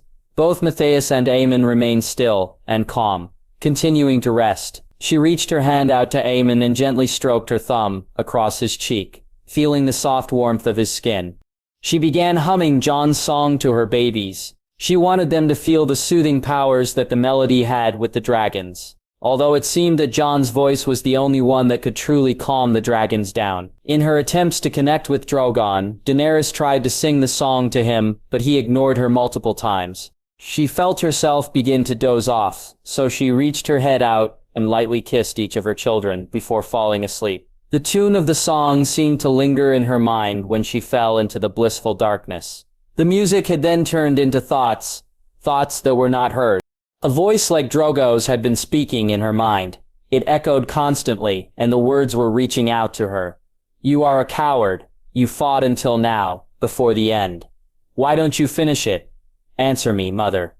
Daenerys blinked awake as the words rung in her head. She felt overtaken by them and shuddered in her furs. This wasn't just a dream, it was someone speaking to her. It was Drogon. She got out of her bed and walked to the window and looked outside. She could see a silhouette of Drogon resting in the open fields of snow. She could finally understand his rage and anger. It was at her because she did not go south to fight, to finish what she had set out to do when she hatched him. Rhaegal and Viserion. Daenerys felt a wave of guilt over herself. She wanted to go, truly she did, but she wouldn't just leave her babies. She didn't want to leave them, they were another miracle like her dragons, and she didn't want to leave them. She closed her eyes and reached out to her dragon with her feelings. She felt his wrath and shame he had at her, but did he ever feel her worry? She could feel the bond with Drogon strengthen and his emotions began to calm. Finally, now that she understood his reasons for them. She knew he was understanding her now, and what she felt from him then was an absolute surety that she would return. Drogon would not let her part from her children forever. He wanted to fight for them with his mother. Daenerys opened her eyes and could see Drogon had gotten up and was looking in her direction. He arched his neck up and roared out. It wasn't loud, but it was enough that some may have woken from their sleep. That was his promise to her. Being resolute now, Daenerys got out of bed and began changing into her warmest clothes. She didn't take heed to the noise she made and woke Sansa. Is something wrong? Sansa asked as she sat up. Yes, there is. I've been here at a castle when I should be where I need to be. She turned to the bed. Sansa, I apologize, but I need to leave immediately, and I need you to take care of my children while I'm gone.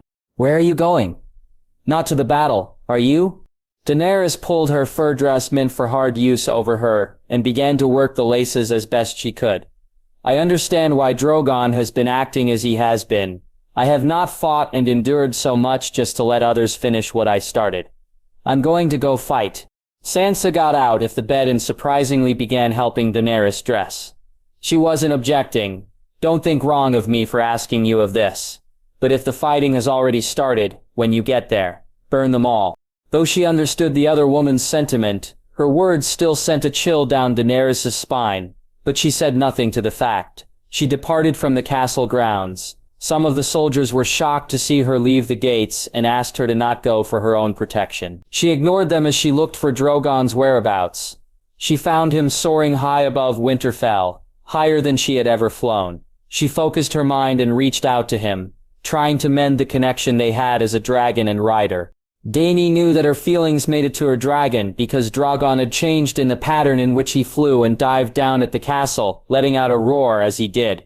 He swooped down in the force of which picked up much snow and caused what would be considered a small blizzard. He landed hard, shaking the very earth, and loomed over Daenerys.